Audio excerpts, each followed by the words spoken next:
deep in the constellation Leo 120 light years from where you're listening right now. A telescope has captured something extraordinary. Scientists are 99.7% certain they've founded a world wrapped in an atmosphere that pulses with the chemical signature of living creatures.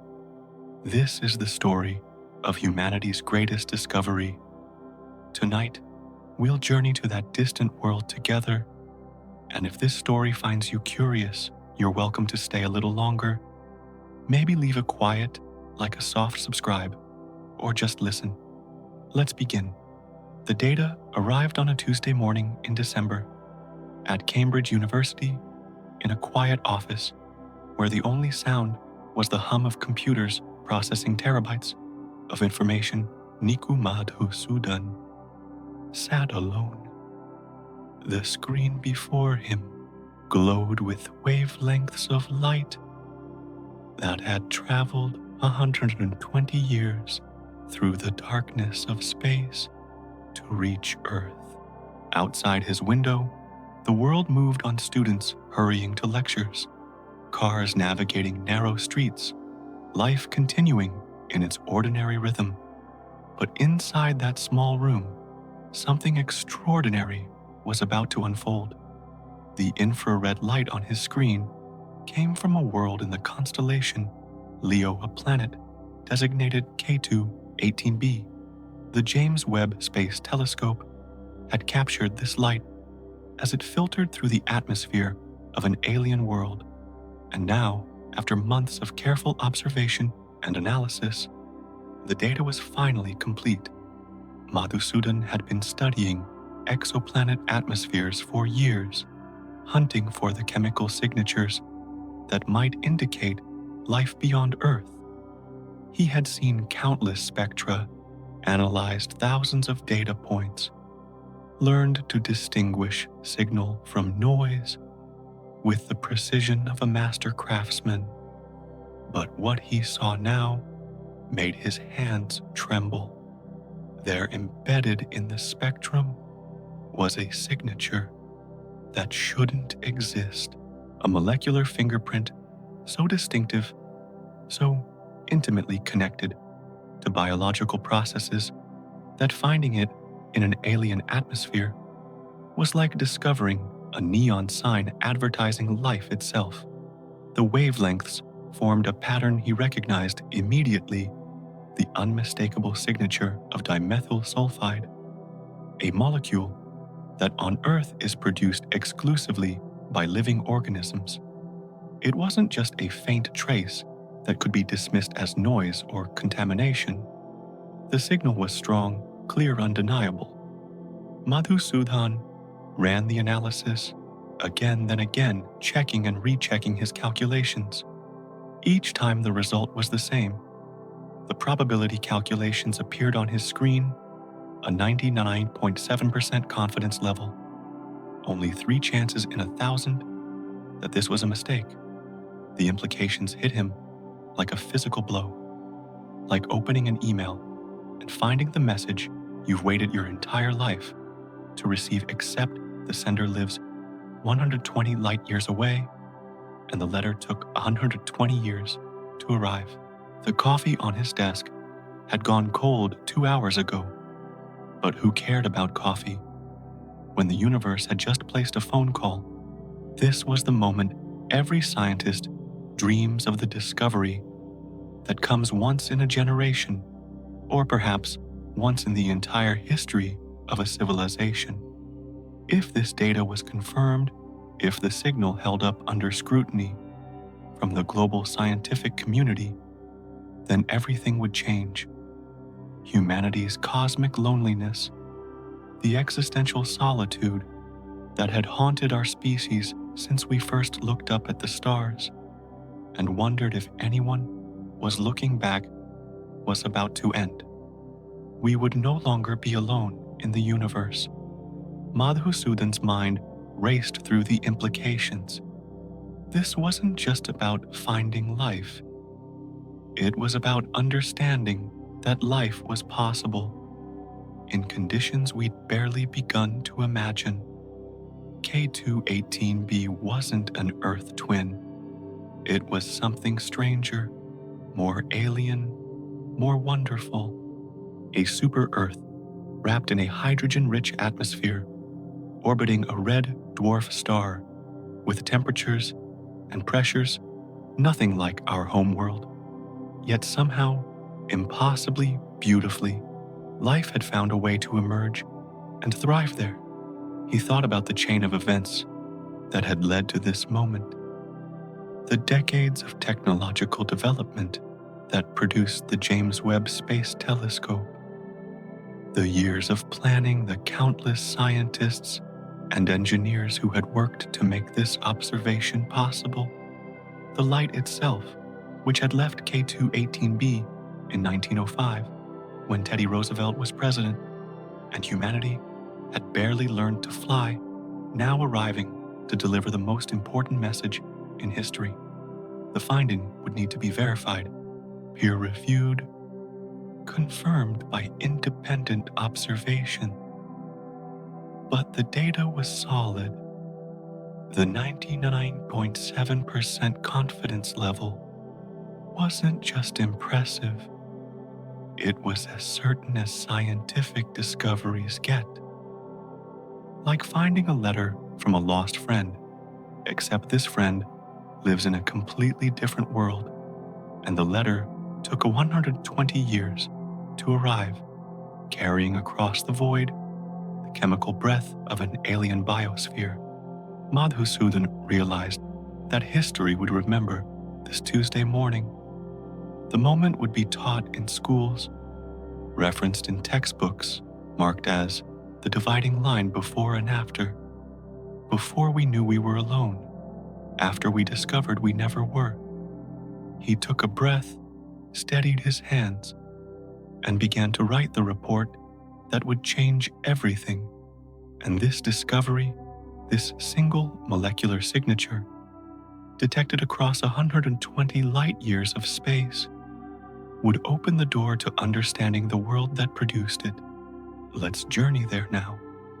In the constellation Leo, among the billions of stars scattered across our galactic neighborhood, there exists a world unlike anything in our solar system. K218b orbits its star at a distance of 120 light years from Earth. To put this in perspective, the light we see from this planet today actually left its atmosphere in 1905 when humanity was just beginning to explore powered flight. In cosmic terms, 120 light years is practically next door if you could shrink the Milky Way galaxy to the size of North America Earth, and K218b would be separated by roughly the width of a small town. Yet this close neighbor took decades of technological advancement before we could study it in detail. The planet orbits a star called K218, a red dwarf significantly different from our sun. Red dwarfs are smaller, cooler, and dimmer than our home star, yet they possess a crucial advantage: stability. While our sun will eventually expand into a red giant and destroy all life on Earth in about 5 billion years, red dwarfs like K218 burn their nuclear fuel so slowly that they can shine steadily for trillions of years longer than the current age of the universe.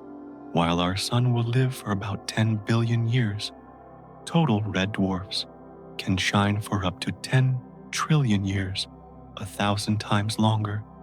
This extraordinary longevity has profound implications for any life that might emerge on their planets. What makes red dwarfs even more significant is their abundance. These modest stars comprise roughly 75% of all stars in our galaxy, making them the most common type of stellar body in the cosmos. If life can emerge around red dwarfs, then the number of potentially habitable worlds in our galaxy could be staggering. K218b's orbit is remarkably compact compared to Earth's. The planet completes one full revolution around its star in just 33 days, less than a tenth of Earth's 365-day year. You might think that orbiting so close to its star would roast the planet, but because K218 is much cooler than our Sun, this proximity places K218b in the perfect position, the Goldilocks zone, where temperatures are neither too hot nor too cold for liquid water to exist on the surface. The planet itself is massive 8.63 times the mass of Earth. This places it in a category called super-Earths, worlds larger than our planet, but smaller than ice giants like Neptune. Our solar system has nothing quite like a super-Earth, which makes K218b all the more fascinating. It's not simply a scaled-up version of Earth. It's an entirely different type of planet with unique characteristics that challenge our assumptions about habitability. If you're hunting for a new home in the universe, K218b might just be the cosmic penthouse with an incredible view, assuming you don't mind a few adjustments. For years, astronomers searched for Earth twins, rocky planets, orbiting sun-like stars at just the right distance for liquid water. But K218b has shattered that narrow assumption completely. Super-Earths like this world might not just be habitable, they might actually be better for life than Earth itself. The planet's gravity is 3 times stronger than Earth's. If you weigh 50 kilograms on Earth, you'd weigh 150 kilograms on K218b. At first glance, this seems like a disadvantage, but the intense gravity actually provides crucial benefits for sustaining life. The strong gravitational field holds the atmosphere in place, with an iron grip preventing it from bleeding away into space, the way Mars lost its atmosphere billions of years ago. K218b's thick atmospheric envelope could persist for trillions of years, protected by the planet's massive gravitational embrace. Think of it this way: a gym workout on K218b would be 3 times as effective. 10 minutes there equals 30 minutes on Earth. Though admittedly, just standing upright would be quite the workout. Perhaps most remarkable is the planet's temperature. Instruments aboard the James Webb Space Telescope measured the surface conditions with stunning precision, exactly 120 degrees Fahrenheit or 48.9 degrees Celsius. This number appears again and again among potentially habitable worlds, suggesting it might represent a universal sweet spot for life, like settling into your favorite spa at the perfect temperature. Except this spa is an entire planet, and it maintains that ideal warmth across its entire surface. At 120 degrees Celsius, chemical reactions proceed rapidly enough to support complex metabolism while remaining cool enough to prevent the breakdown of delicate organic molecules. Water exhibits ideal properties at this temperature. It dissolves the nutrients efficiently, maintains low viscosity for easy circulation, and remains liquid under the right pressure conditions. It's warm enough for life to flourish, yet cool enough to prevent water from completely evaporating, like Goldilocks finding the porridge that's just right, but on a planetary scale. The discovery of K218b represents more than finding another world. It's the revelation that the universe can create conditions for life that are not just habitable, but potentially more hospitable than Earth itself. In a cosmos where most planets are either frozen wastelands or molten hellscapes, K218b stands as a beacon of hope, a world where life doesn't just survive, but might thrive in perfect comfort. This remarkable world, with its perfect temperature and massive oceans, carries in its atmosphere the chemical proof of life. But what exactly did James Webb detect? Let's explore the molecule that changed everything. The molecule that changed everything has a name that sounds like something from a chemistry textbook: dimethyl sulfide. Its chemical formula, CH3SCH3, is deceptively simple. One sulfur atom bonded to two methyl groups. On paper, it looks unremarkable. Just another organic compound among millions cataloged by chemists. But this particular molecule carries a significance that transcends its humble structure. It is quite literally the chemical signature of life itself. On Earth, dimethyl sulfide announces itself with a distinctive odor, the smell of rotting cabbage of seaweed drying on a beach of the ocean on a warm summer day. It's not toxic, but it's unmistakable. If you've ever walked along a coastline and caught that peculiar scent of the sea, you've encountered DMS. That smell is the breath of countless microscopic organisms going about their daily business of living, metabolizing and releasing this molecule as a byproduct of their existence. The sources of DMS on Earth are exclusively biological. Phytoplankton, microscopic algae drifting in the sunlit surface waters of our oceans, produce dimethyl sulfide as part of their metabolic processes. These tiny organisms, invisible to the naked eye, yet numbering in the trillions, are the primary manufacturers of this molecule. Marine bacteria also generate DMS when they decompose organic matter in the sea. Certain species of algae and specialized plants contribute to the atmospheric load. The list of sources is diverse, but they share one crucial characteristic: they are all alive. Here's what makes DMS truly extraordinary. There is no geological process, no volcanic activity, no inorganic chemical reaction known to science that produces this molecule. Unlike oxygen, which can be created through the photolysis of water molecules by ultraviolet light, or methane, which can seep from geological formations and volcanic vents, dimethyl sulfide has no abiotic source. It is a biosignature in its purest form, 100% biological, 0% geological. The role of DMS in Earth's biosphere extends far beyond being a mere waste product. When this molecule rises from the oceans into the atmosphere, it participates in cloud formation, influencing weather patterns across the planet.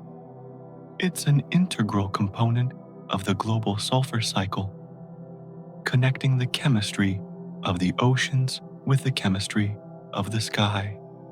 The concentration of DMS in our atmosphere varies with the seasons, peaking in summer, when phytoplankton blooms paint the oceans in swirls of green and blue, declining in winter, when biological activity slows.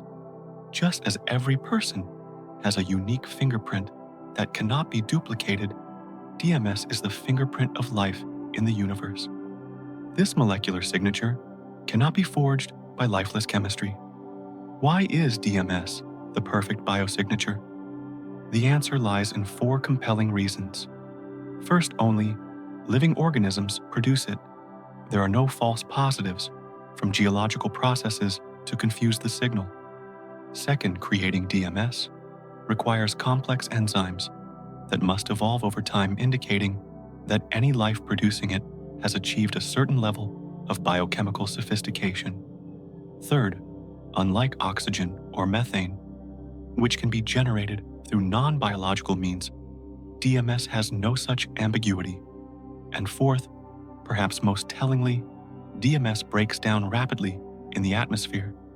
Its presence indicates not just that life once existed, but that it exists now actively continuously producing this molecule to replace what is lost to chemical degradation.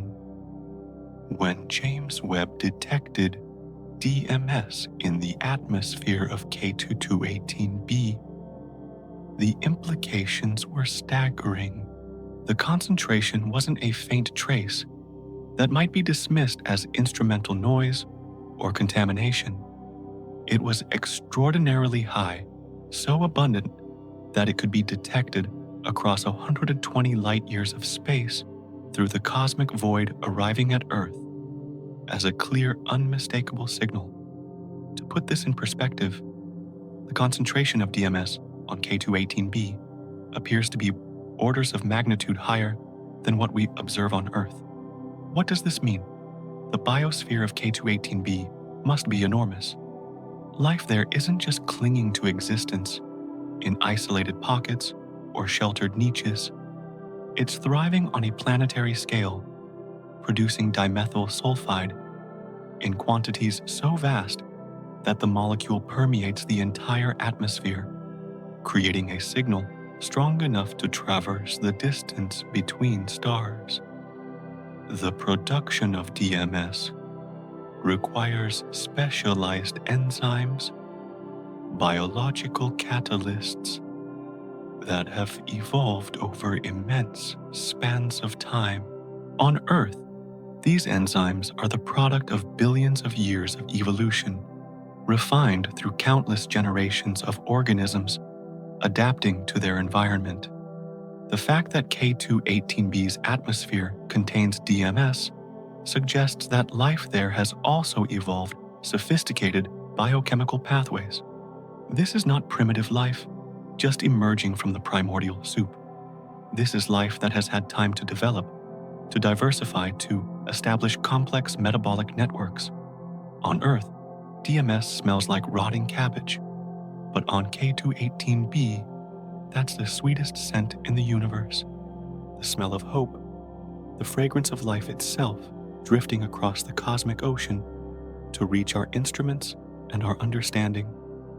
When we compare DMS to other potential biosignatures, its superiority becomes clear. Oxygen is promising, but it can be produced by the photolysis of water molecules. Methane is intriguing, but volcanoes and geological processes can generate it. Phosphine sparked controversy when tentatively detected on Venus, with scientists debating whether it could be produced through unknown atmospheric chemistry. But DMS is perfect. It's like a signature that only the author can write: impossible to forge, impossible to fake. No known, non-biological process can create it, making it the gold standard for detecting life across interstellar distances. The detection of DMS on K218b represents more than just finding a molecule in an alien atmosphere. It's the discovery that life somewhere out there in the constellation Leo has achieved the same biochemical sophistication that life achieved on Earth. It suggests that the basic chemistry of life, the use of a carbon, hydrogen, oxygen, nitrogen, and sulfur to build complex organic molecules, might be universal. And it tells us that K218b isn't just potentially habitable, it's inhabited right now by organisms producing this molecular calling card that has traveled 120 years through space to announce their existence. This single molecule, this simple arrangement of atoms, has become the most important chemical compound in human history, not because of what it is, but because of what it represents: proof that we are not alone. In science, certainty is a rare and precious commodity. Scientists don't deal in absolutes. They speak in probabilities, in confidence levels, in statistical significance. There's always a margin of error, always a possibility. however remote, that the data could be misleading, that the instruments could be miscalibrated, that some unknown factor could be influencing the results. This hedging, this careful qualification of every statement isn't weakness or indecision. It's the humility that lies at the heart of the scientific method, the acknowledgement that our understanding of the universe is always provisional, always subject to revision in light of new evidence. So when scientists say they are 99.7% confident that they have detected life on K2-18b, that number carries enormous weight. Let's break down what 99.7% actually means. It's 997 out of 1,000. Only 3 chances in 1,000 that the signal is an error. A 0.3% probability that everything we think we're seeing is wrong. In the language of statistics, this is called a 3 sigma detection. And in the world of science, it's the gold standard for discovery.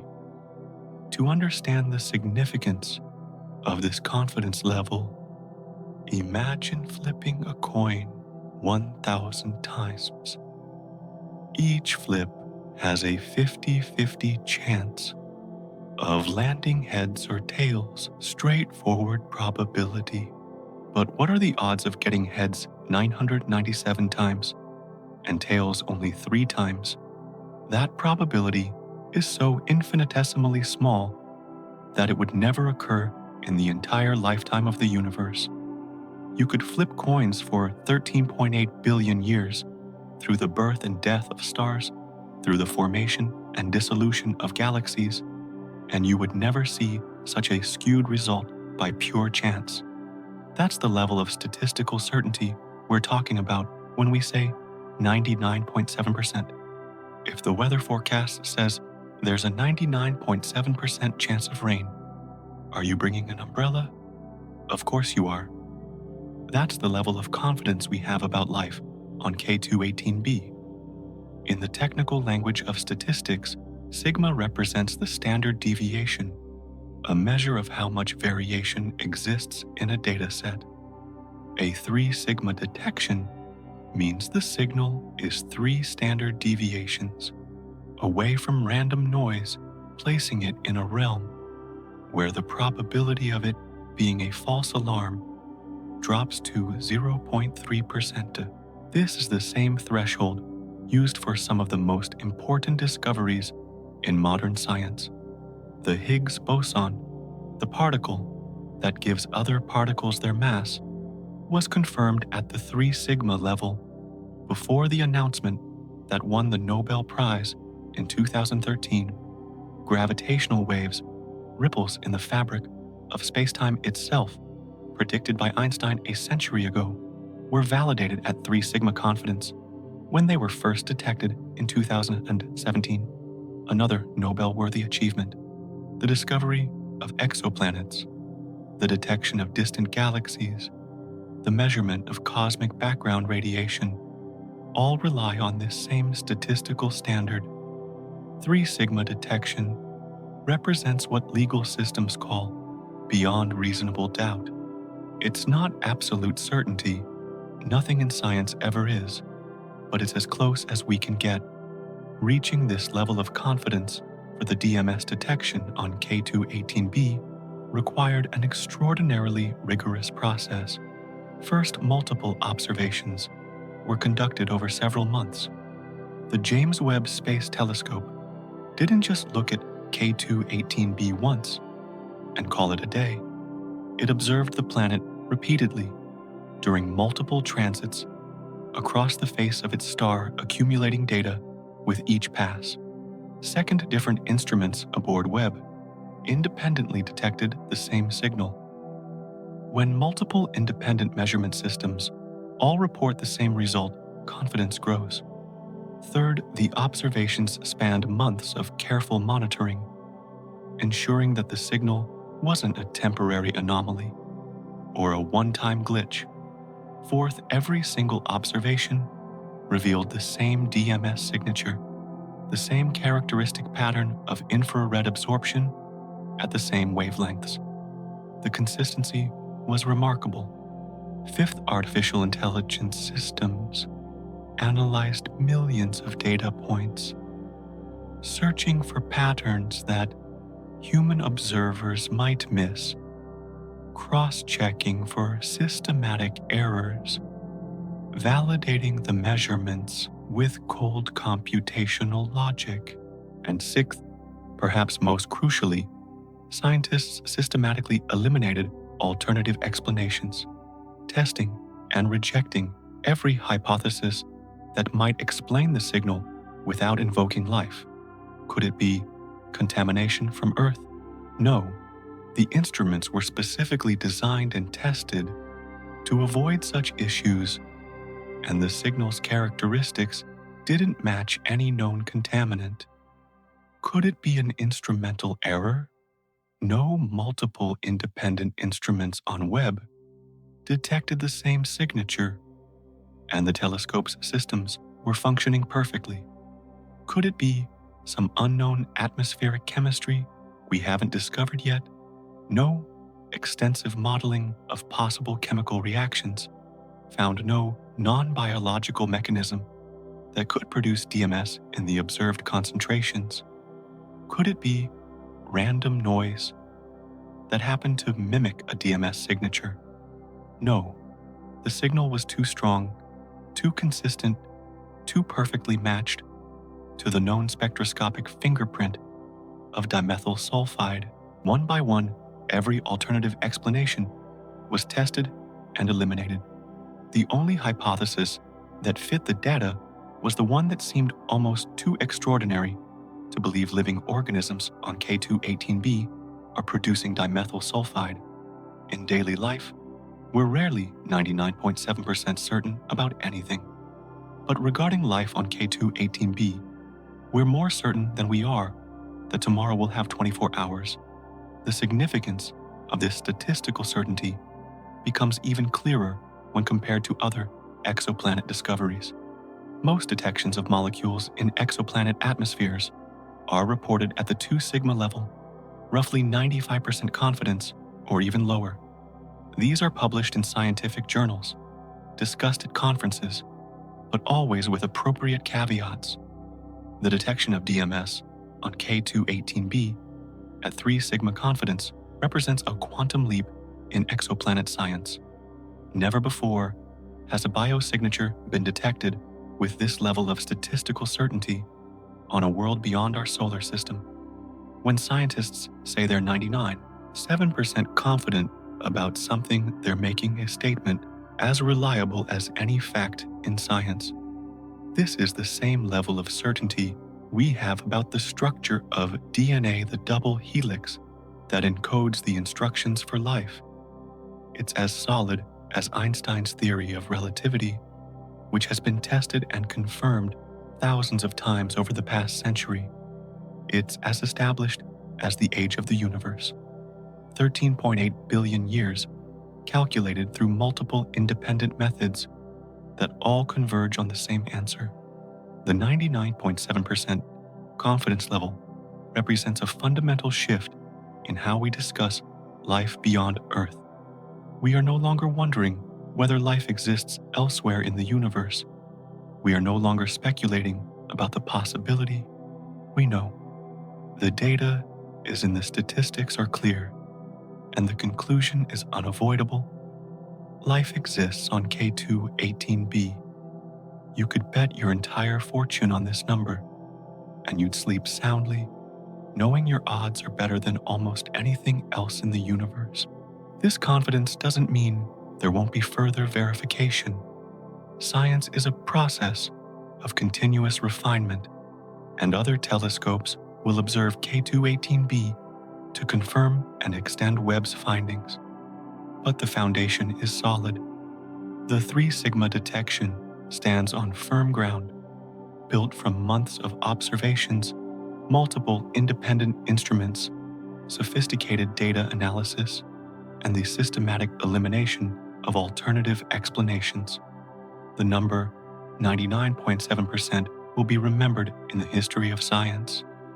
It's not just a statistical measure, It's the confidence with which humanity can say, for the first time in our existence, that we have detected life beyond our planet.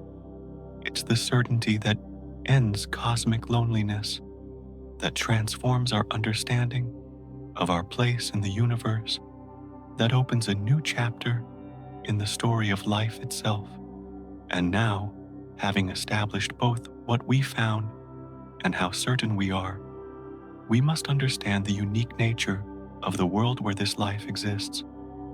Imagine living in a world where the sun never sets, where you could stand in one spot and watch the star hang motionless in the sky, neither rising nor falling, fixed in its celestial position for eternity. Or imagine the opposite, a realm of perpetual darkness, where no star ever breaks the horizon, where night stretches on without end. On K2-18b, both of these worlds exist simultaneously, separated by a boundary as sharp as the edge of a shadow. This is the reality of tidal locking, and K2-18b is locked in a gravitational embrace with its star that has frozen its rotation. One hemisphere of the planet perpetually faces K2-18, bathed in constant starlight. The other hemisphere turns forever away, shrouded in eternal darkness. It's the same phenomenon we observe with our own moon. We only ever see one face of it from Earth, because the moon is tidally locked to our planet. But while Earth's moon is a lifeless rock, K2-18b is a living world where this seemingly extreme configuration might actually be ideal for life. The mechanism behind tidal locking is elegant in its simplicity. When a planet orbits close to its star, gravitational forces create tidal bulges, the same forces that pull Earth's oceans into tides. Over millions of years, these tidal forces act like cosmic brakes, gradually slowing the planet's rotation until one side permanently faces the star. The process is inexorable, a consequence of gravity working across vast stretches of time. For K2-18b, orbiting so close to K2-18 that a complete year takes only 33 days, tidal locking was inevitable. One face locked toward the star forever. The other face turned away forever. At first glance, this seems catastrophic for habitability. The day side you might think should be a hellish furnace, baked under unrelenting stellar radiation.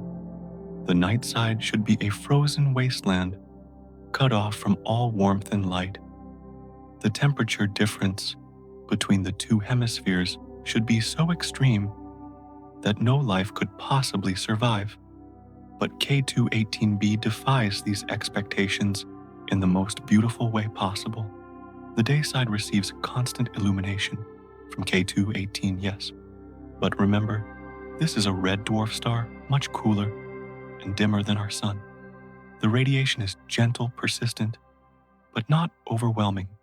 More importantly, K2-18b's thick hydrogen-rich atmosphere acts as a massive heat distribution system. The atmosphere doesn't just sit there passively. It flows, it circulates, it moves heat from the perpetually lit hemisphere to the perpetually dark one with remarkable efficiency. Think of it as a planetary scale thermostat, constantly adjusting to maintain equilibrium. The thick atmosphere works like an enormous blanket wrapped around the entire world, preventing the extremes that would otherwise develop. On the night side, conditions are nothing like the frozen wasteland you might expect. Despite never seeing direct starlight, this hemisphere remains surprisingly warm. The atmospheric circulation brings heat from the day side in massive wind currents that sweep across the planet at velocities that would dwarf any hurricane on Earth. These aren't the chaotic, destructive storms. We know the atmosphere is so thick and dense that even supersonic winds flow smoothly, distributing thermal energy across the entire globe. The result is almost miraculous. Both hemispheres maintain temperatures remarkably close to that perfect 120-degree Celsius mark. Between the eternal day and eternal night lies perhaps the most fascinating region of all the Terminator zone, the twilight boundary, where light and shadow meet. This is the ring around the planet where the star sits perpetually on the horizon, creating conditions of endless dawn or dusk, depending on which direction you face. Here, the light is softer, the temperatures most stable, the conditions most Earth-like in their variability. If intelligent life were to emerge on K2-18b, this twilight zone might be their preferred habitat, a place where the star provides illumination without the intensity of the day side, where temperatures fluctuate gently rather than remaining constant. Now consider what this means for life compared to Earth. On our planet, organisms must contend with daily cycles of light and darkness, seasonal variations in temperature and sunlight ice ages, and warm periods driven by orbital mechanics and atmospheric changes. Life on Earth expends enormous energy adapting to these variations. Plants time their growth to seasons. Animals migrate thousands of miles to follow favorable conditions. Countless species have evolved elaborate mechanisms just to survive winters or dry seasons. The constant adaptation required by Earth's changing conditions is in many ways a tax on evolution energy and resources devoted to survival rather than to developing new capabilities. On K2-18b, there are no seasons. The tidal locking that fixes one face toward the star also eliminates axial tilt and orbital variation. The planet's rotation, locked to its orbit, creates absolute stability. Temperature patterns don't shift with months or years. Light levels remain constant in any given location. For life in the dayside oceans, conditions are perpetually bright and warm. For life in the nightside depths, conditions are perpetually dark and stable. For life in the twilight zone, the star hangs at an eternal slant, neither rising nor setting. This stability is not a limitation, it's a gift.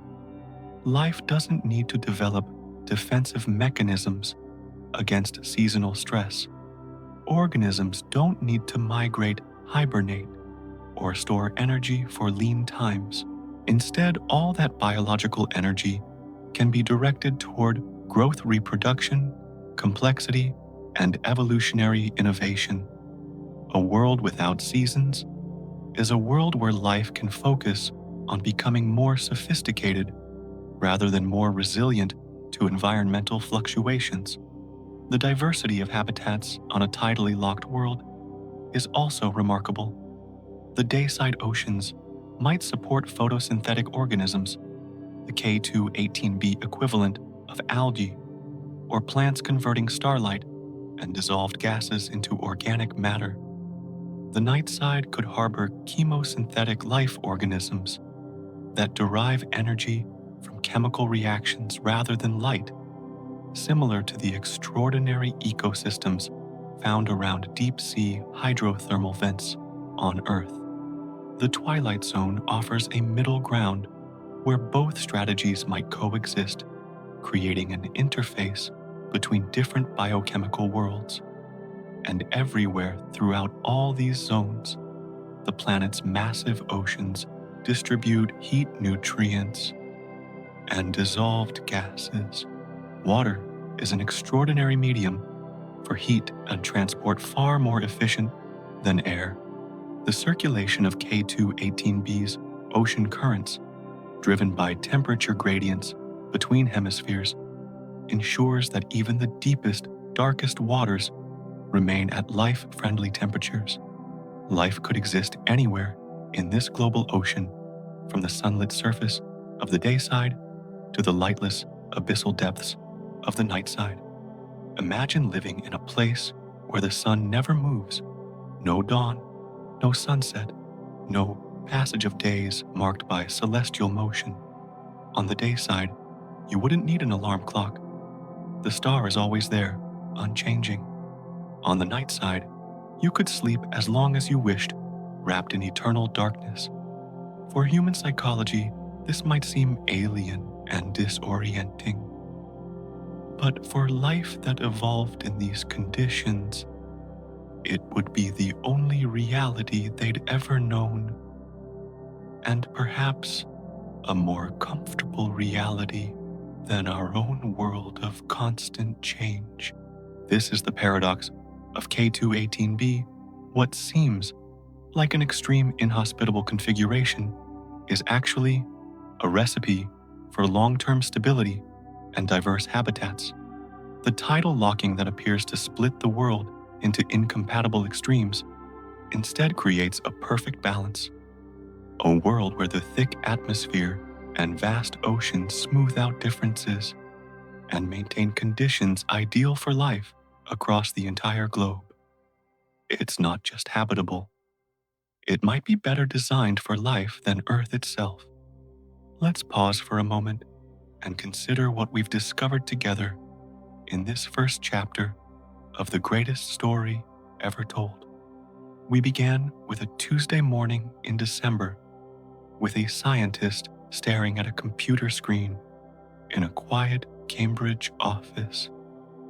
We followed the infrared light that had traveled 120 years across space, carrying within its wavelengths a message that would change everything. We found dimethyl sulfide, that perfect biosignature, the molecular calling card of life that cannot be forged by lifeless chemistry. We examined the 99.7% confidence level, that 3 sigma certainty as solid as the most fundamental laws of science. We explored K218b itself, the super-Earth, with its massive oceans, its hydrogen-rich atmosphere, its perfect 120-degree temperature, and its tidally locked configuration that creates stability rather than chaos. Every piece of this puzzle fits together to tell us something profound. Life exists beyond Earth. Not might exist, not could possibly exist, does exist. Right now, 120 light years away in the constellation, Leo organisms are producing dimethyl sulfide, releasing it into their atmosphere, participating in biochemical cycles that we can detect across the vast emptiness between stars. Since humans first looked up at the night sky and wondered if anyone was looking back, we have asked, are we alone? For thousands of years, the answer was always the same. We don't know. Philosophers speculated. Religious texts offered various answers. Science fiction writers imagined possibilities. But no one knew. Today, for the first time in human history, we can answer that ancient question with confidence. No, we are not alone. The cosmic loneliness that has haunted our species is ending. This discovery changes everything.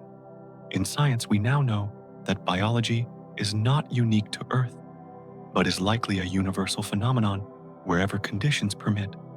In philosophy, we must reconsider what makes humanity special, not our uniqueness as the sole living beings in the cosmos, but our capacity to discover and understand our cosmic neighbors. In religion and spirituality, we face new questions about the meaning of life that exists beyond our world. In psychology, we confront the end of our existential isolation, the realization that we are part of a much larger community of living worlds. The questions we ask are already changing. We no longer wonder, is there life out there? Instead, we ask, how many worlds harbor life? What do those organisms look like? How far has life on K2-18b evolved? Are there intelligent beings on any of these worlds looking back at us with their own telescopes, asking their own questions about whether they are alone? Niku Madhusudan's name will be remembered alongside Galileo Darwin and Einstein scientists whose discoveries fundamentally altered humanity's understanding of our place in the universe. That Tuesday morning in December will be taught in every school marked as a before and after moment in history. Every child born from this point forward will grow up knowing something that no previous generation knew. With certainty, the universe is alive. We have neighbors. When you close your eyes tonight, think about this. 120 light years away, a world is breathing. Organisms are living, metabolizing, releasing dimethyl sulfide into an alien atmosphere. And now we know. Let this sweet thought carry you into sleep, the knowledge that we are not alone, that life has found ways to flourish on worlds we're only beginning to understand. But this is just the beginning. We know that life exists on K2-18b. We've confirmed the signatures calculated. The confidence levels marveled at the perfect conditions. But what is that world actually like? What does it look like to stand on those shores? If shores exist or float in those hydrogen-enriched waters, what does the ocean feel like? The atmosphere smell? Like the landscape appear? Like under the perpetual light or eternal darkness? The best part of this story, we've only just started. K2-18b holds many more secrets, and in the next chapter, we'll journey deeper into this alien world. We'll dive beneath the waves of its vast hydrogen ocean, breathe its strange atmosphere, witness the diamond rain falling from its skies, and try to imagine the forms that life might take in such an extraordinary environment. 120 light years, 99.7% certainty, dimethyl sulfide, 3 numbers, 3 words, and they've changed everything. Welcome to the new era, the age when humanity knows it is not alone. And now, let's explore that wondrous world in all its alien beauty. If Earth is a world of land and sea, K2-18b is something else entirely, a water world in the truest sense of the term. Picture Earth from space, the familiar blue marble, with brown continents breaking through the ocean's surface, white clouds swirling in atmospheric patterns, ice caps gleaming at the poles. Roughly 70% of our planet's surface is covered by water, but that water is relatively shallow, a thin film spread across a rocky surface. The continents rise above, creating the dry land where human civilization has flourished.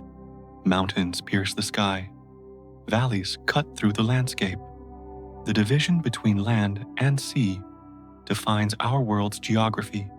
K2-18b has no such division.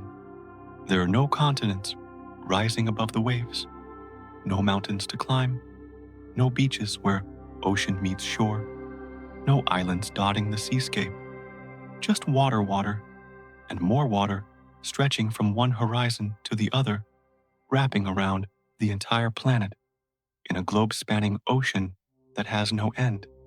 This is what astronomers call an ocean world, or water world, a planet where water doesn't just cover most of the surface, but constitutes the dominant feature of the entire planetary structure. Earth's oceans, vast as they seem to us, are merely surface features, sitting atop a rocky crust. K2-18b's ocean goes much, much deeper. To understand the scale of this ocean, let's start with what we know about Earth. Our planet's oceans have an average depth of about 2.3 miles, roughly 3.7 kilometers. That seems deep, and it is for human purposes. Most of the ocean floor lies beyond the reach of sunlight in perpetual darkness, where the pressure would crush an unprotected human body instantly. The deepest point in Earth's oceans, the Challenger deep in the Mariana Trench, plunges to approximately 6.8 miles, nearly 11 kilometers below sea level. If you dropped Mount Everest into the Mariana Trench, the mountain's peak would still be over a mile underwater. Now, imagine an ocean hundreds of times deeper. Computer models of K2-18b's interior structure suggest that the ocean could extend 100 to 500 kilometers deep, potentially reaching depths of 300 miles. To put this in perspective, if K2-18b's ocean depth is 300 miles, that's roughly 50 times deeper than the Mariana Trench. It's deeper than the distance between major cities.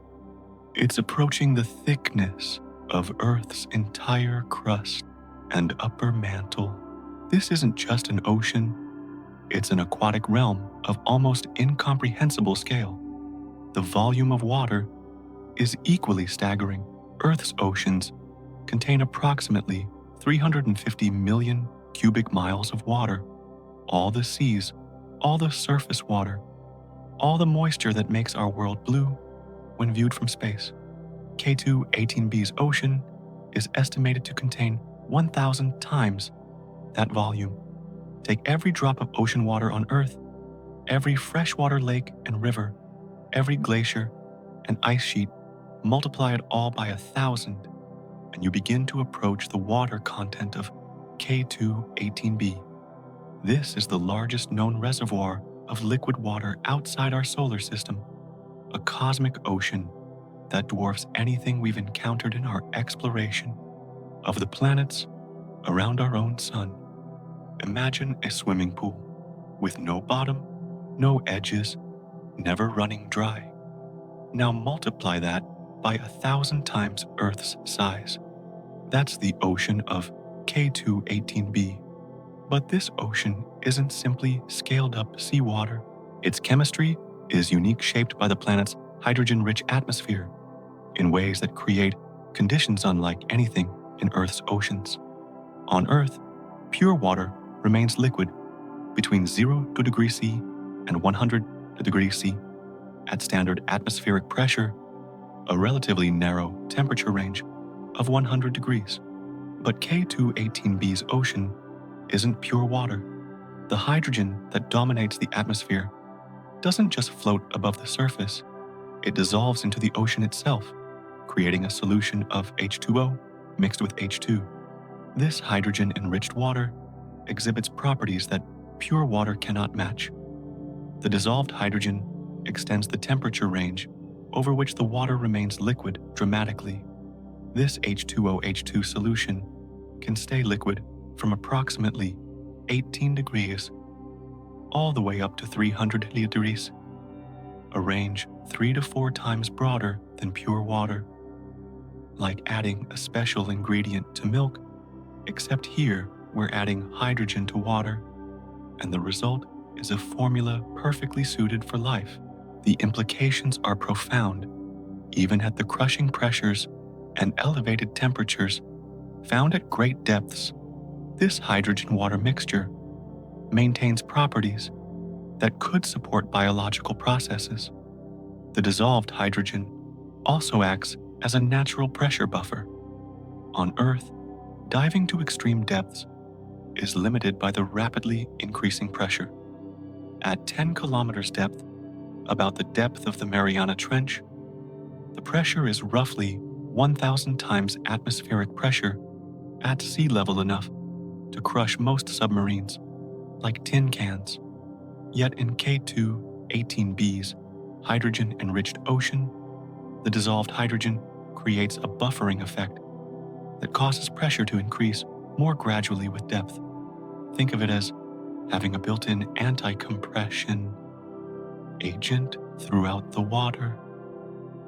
This means organisms could potentially inhabit depths that would be utterly impossible in Earth's oceans. Life could exist not just in the sunlit surface layers or the upper kilometers, but potentially throughout the entire depth of the ocean, hundreds of miles down, in realms of eternal darkness and immense pressure that remain somehow biochemically accessible.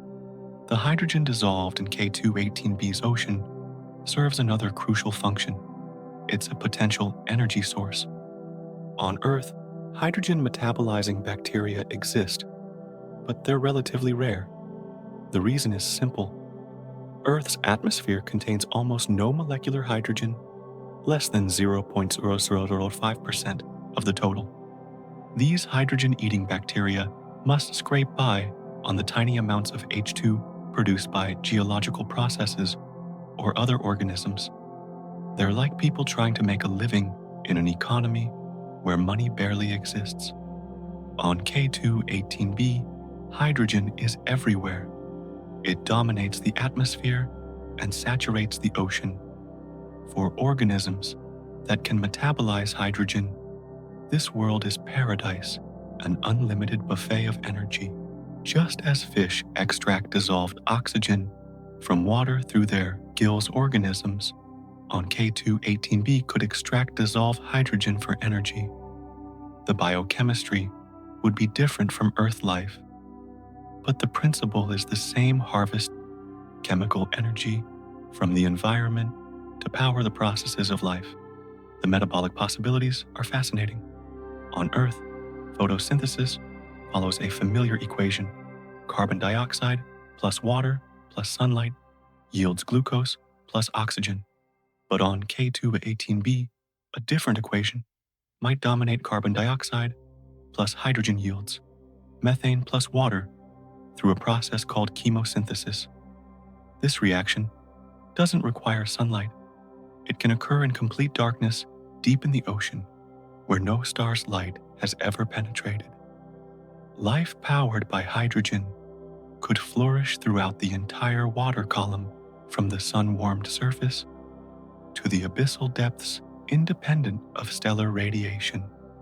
This has another crucial implication for the planet's long-term habitability.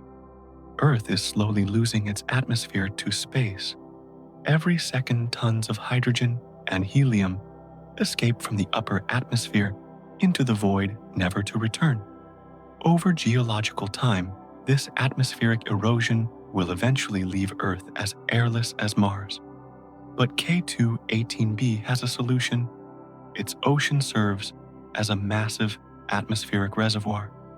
When hydrogen is lost from the upper atmosphere, more dissolves out of the ocean to replace it. The ocean acts as a giant storage tank, a buffer that could maintain stable atmospheric conditions for trillions of years, far longer than the current age of the universe. The temperature profile of this ocean is equally remarkable. At the surface, conditions are warm, 120 degrees, that perfect temperature we've encountered before. But what about at depth? On Earth, ocean temperatures drop dramatically as you descend, with deep waters hovering just above freezing. K2-18b's thick atmosphere and powerful greenhouse effect change this equation. At a depth of 10 miles, the temperature remains around 120 degrees, maintained by the heat-trapping atmosphere above. At 100 miles deep, temperatures might rise to 130, 140 degrees, as the weight of water above adds pressure, and the planet's internal heat begins to contribute. At 300 miles depth, near what might be a rocky core or a layer of high-pressure ice, temperatures could reach 200, 250 degrees. In Earth's oceans, water at such temperatures would boil violently, but pressure changes everything. Under the immense pressure at these depths, water remains liquid even at temperatures that would create steam at the surface. It's warm, very warm, but it doesn't boil. The ocean persists as a liquid realm throughout its entire depth. What might live in such an ocean? The possibilities are as varied as the environments themselves. Near the surface of the day side, where starlight penetrates, there could be photosynthetic organisms, the K2-18b equivalent of algae or phytoplankton, converting light and dissolved gases into organic matter. These organisms might be transparent, difficult to detect visually, their cellular structures optimized for a hydrogen-rich environment rather than the oxygen-rich waters of Earth. In the middle depths, free-floating organisms might drift with the currents, neither rising to the light nor sinking to the darkness, metabolizing hydrogen and other dissolved gases. The profession of deep-sea diver would be meaningless here. The entire planet is one gigantic swimming pool. At the greatest depths, where no light has ever reached, chemosynthetic life could thrive, drawing energy from chemical reactions rather than photosynthesis, forming ecosystems around hydrothermal vents or chemical seeps if such features exist.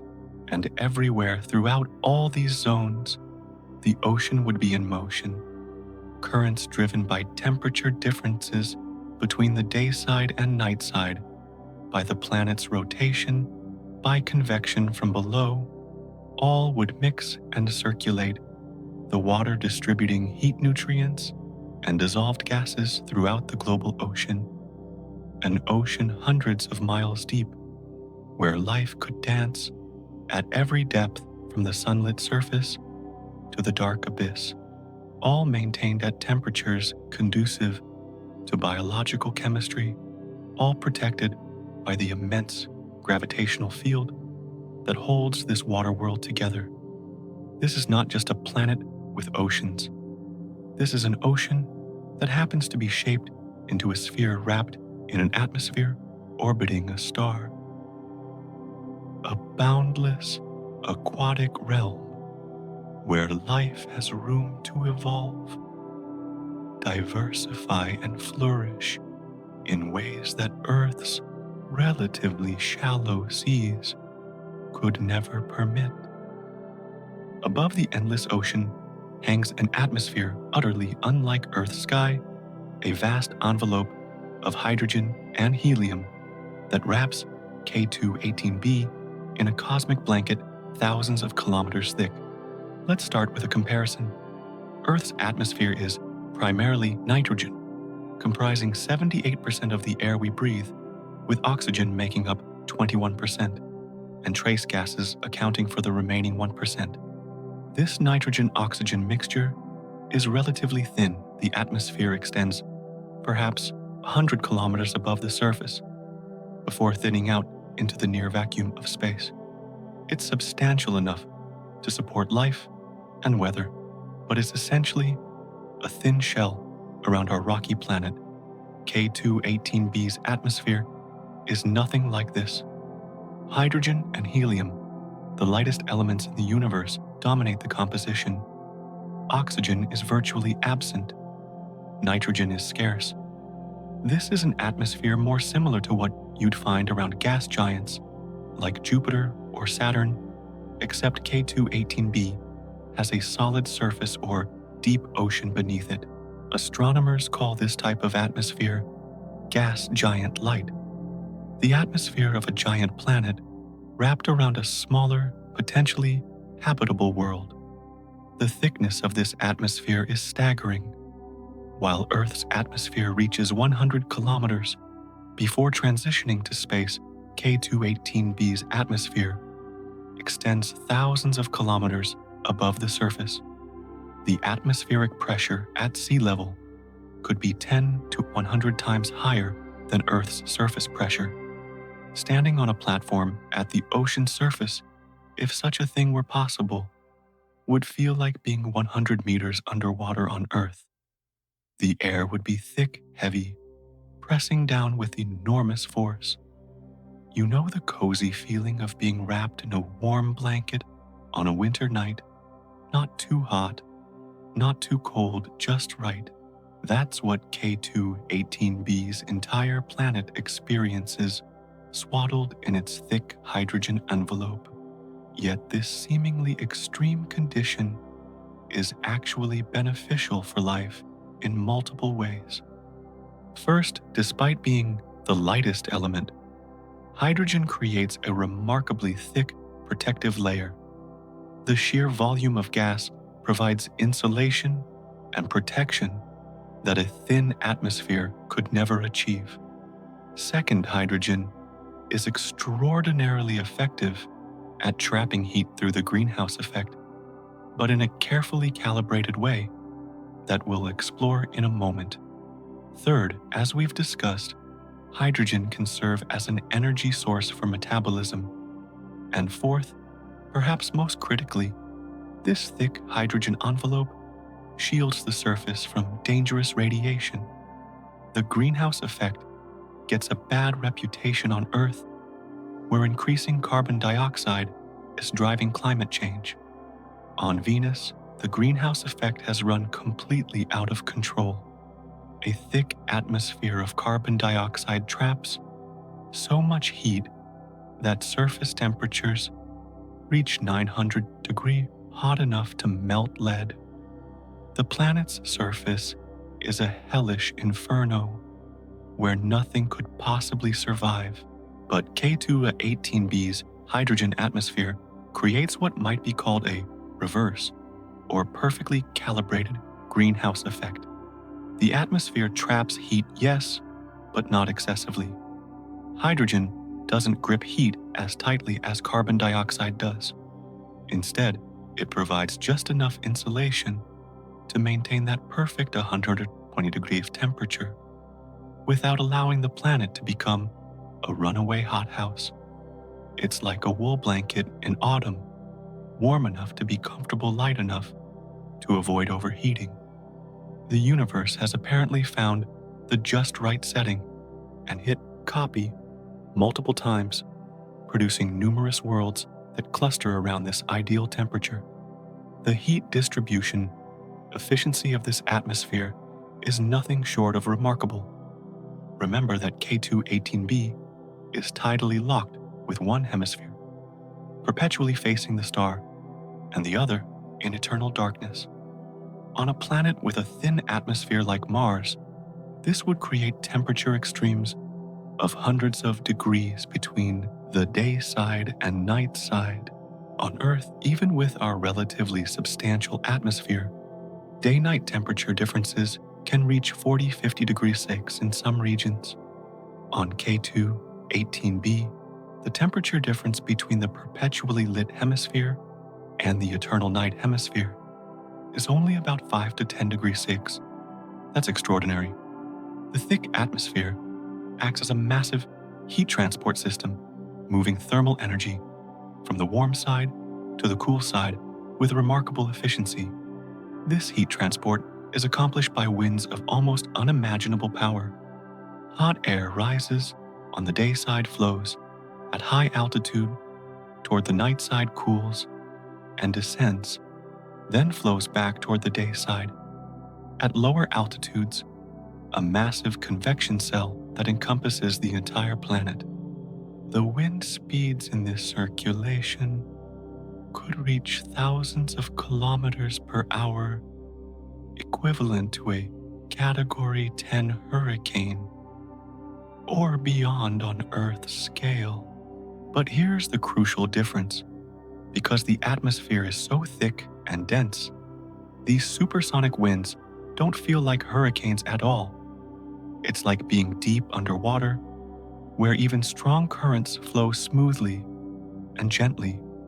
The atmosphere is so viscous, so massive, that even enormous movements of air feel gradual and manageable. If there were floating organisms in K2-18b's atmosphere, creatures drifting like jellyfish through the hydrogen-rich sky, they would ride these global winds without being torn apart. If delivery services existed On K2-18b, the drone pilots might report, "Sorry, wind's too strong to fly." But for organisms that evolved there, just another normal day in paradise. This thick atmosphere also provides crucial protection from the radiation hazards posed by red dwarf stars.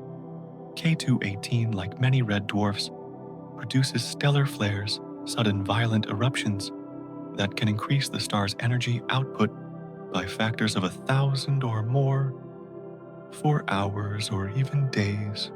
These flares emit intense X-rays and ultraviolet radiation that would be lethal to unprotected life, potentially sterilizing planetary surfaces and stripping away thin atmospheres. But K2-18b's atmosphere is not thin. It's a shield of hydrogen thousands of kilometers deep, and it performs like cosmic armor. The thick atmospheric layers absorb and reflect approximately 99% of dangerous radiation before it can reach the ocean's surface. X-rays are absorbed in the upper atmosphere, their energy dissipated harmlessly. Ultraviolet light, which can damage DNA and break down organic molecules, is filtered out before penetrating to the depths where life exists. Even during the most violent stellar flares, the surface remains protected, safe, beneath its hydrogen shield. Let's compare atmospheric types to understand how exceptional K2-18b situation is. Mars has a thin atmosphere that offers virtually no protection. Radiation pierces straight through to the surface, making it inhospitable to life as we know it. Venus has a thick carbon dioxide atmosphere, but it creates runaway greenhouse heating that has made the surface a 900 oven. Earth's nitrogen-oxygen atmosphere is moderate, thick enough to protect us well calibrated to maintain an average temperature around 15 degrees C, creating conditions perfect for life. And then there's K2-18b, a thick hydrogen atmosphere maintaining stable 48.9 degrees Celsius conditions with superior radiation protection. It might actually be better than Earth's atmosphere for supporting long-term habitability. The high atmospheric pressure has both advantages and disadvantages, depending on your perspective. For humans, the pressure would be crushing. We evolved for Earth's atmospheric pressure and couldn't survive in K2-18b's dense atmosphere without advanced protective equipment. But for organisms that evolved in this environment, the high pressure is perfectly normal. They would be as comfortable in their dense atmosphere as we are in ours, perhaps more so, since the pressure helps keep water liquid across a broader temperature range and prevents the atmosphere from being stripped away by stellar winds. Perhaps most poetically, K2-18b's atmosphere doesn't just sit there, it breathes. The atmospheric circulation never stops creating a planetary respiration cycle. Air rises on the day side, flows to the night side, descends, and returns in a rhythm that repeats every few Earth days. The atmosphere circulates vertically as well as horizontally, mixing the lower levels with the upper reaches, distributing gases and heat throughout the entire envelope. This constant circulation is why the dimethyl sulfide and methane detected by James Webb are found throughout the atmosphere, rather than concentrated in specific regions. The biological signatures produced at the ocean surface are mixed and distributed by atmospheric circulation until they permeate the entire gaseous envelope. The planet breathes these molecules, cycling them through its atmospheric layers, carrying the chemical evidence of life from the surface where it's produced to the high altitudes where space telescopes can detect it. The atmosphere of K2-18b is not merely a passive blanket, it's an active dynamic system that regulates temperature, protects against radiation, potentially provides energy for metabolism, and distributes the chemical signatures of life. It's a cosmic blanket woven from the lightest element in the universe, yet it might be the perfect covering for a living world, maintaining conditions not just adequate for life, but potentially optimal for biological flourishing across timescales that dwarf anything Earth can offer. Standing at the boundary between ocean and atmosphere again, if such a thing were possible, you would experience something no human has ever felt: the weight of a hydrogen sky pressing down the warmth of perfectly tempered water below, and all around you, the chemical breath of an alien biosphere cycling through the endless circulation of a planet that has mastered the art of staying alive. Methane is one of the simplest molecules in the universe. Its chemical structure consists of one carbon atom bonded to 4 hydrogen atoms, the smallest member of the hydrocarbon family. Methane is common throughout the cosmos. It exists in the atmospheres of gas giants like Jupiter, and Saturn swirls in the orange hazes of Saturn's moon Titan, and even freezes into ice on distant Pluto. But finding methane in the atmosphere of a rocky planet, that's special, very special. On Earth, methane comes overwhelmingly from life. About 60% of atmospheric methane originates from anaerobic bacteria microorganisms that live in oxygen-free environments like swamps, marshes, rice paddies, and wetlands. These bacteria break down organic matter in the absence of oxygen, producing methane as a metabolic byproduct. They've been doing this for billions of years, ever since early microbial life colonized Earth's ancient mud. Another 30% comes from the digestive systems of animals.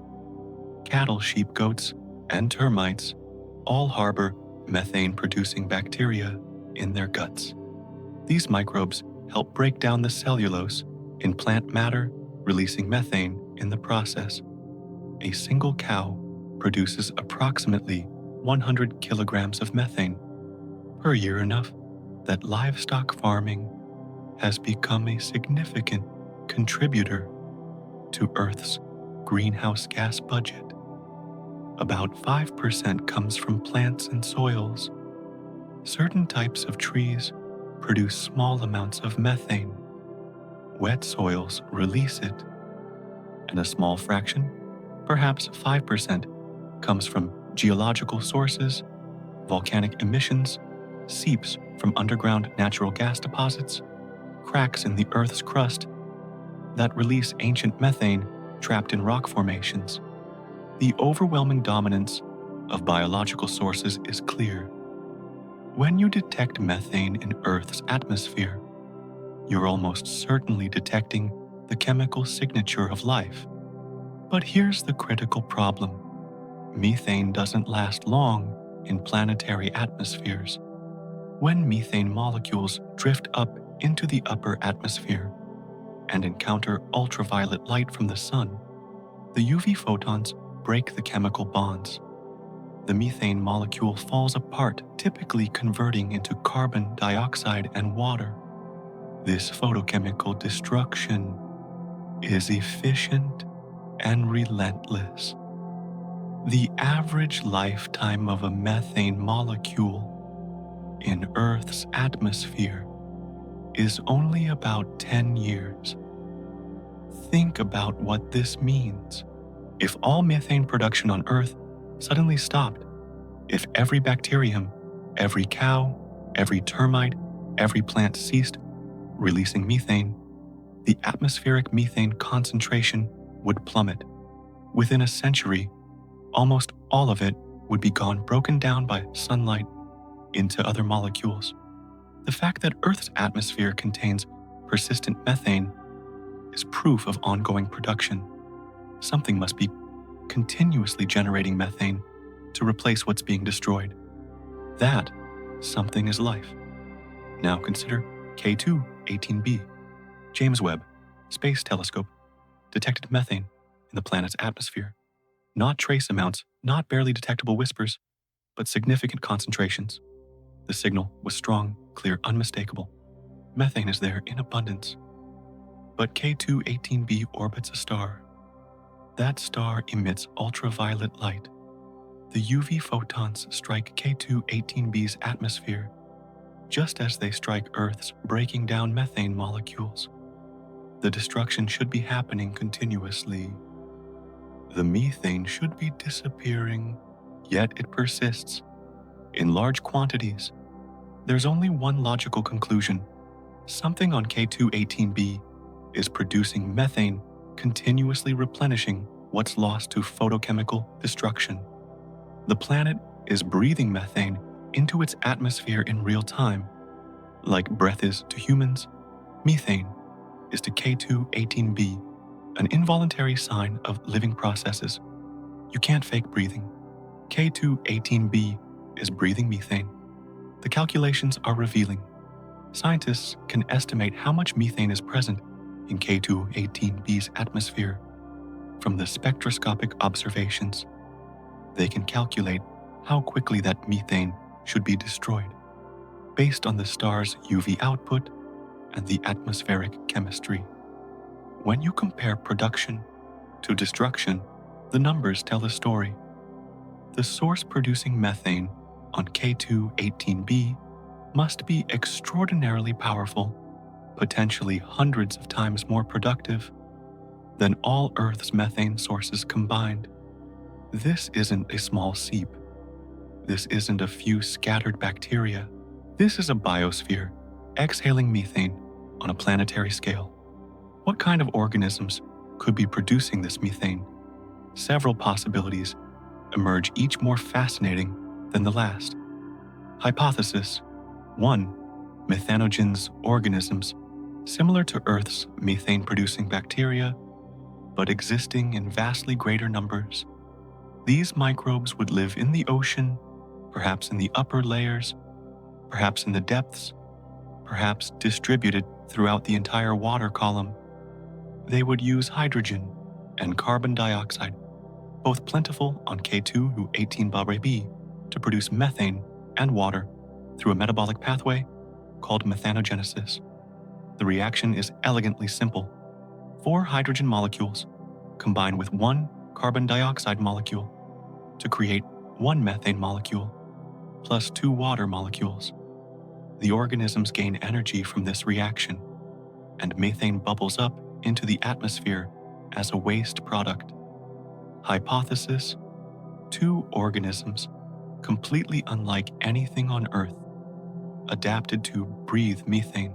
Instead of oxygen-based respiration, these organisms might use methane as their primary energy source. They would be methanotrophs, methane eaters, but operating in an environment so rich in methane that they've become the dominant form of life. Such organisms exist on Earth, but are relatively rare because Earth's atmosphere contains little methane. On K2-18b, they could be everywhere. Hypothesis 3. A multi-layered ecosystem with different types of organisms playing different roles. Some organisms produce methane from hydrogen and carbon dioxide. Other organisms consume that methane using it for energy.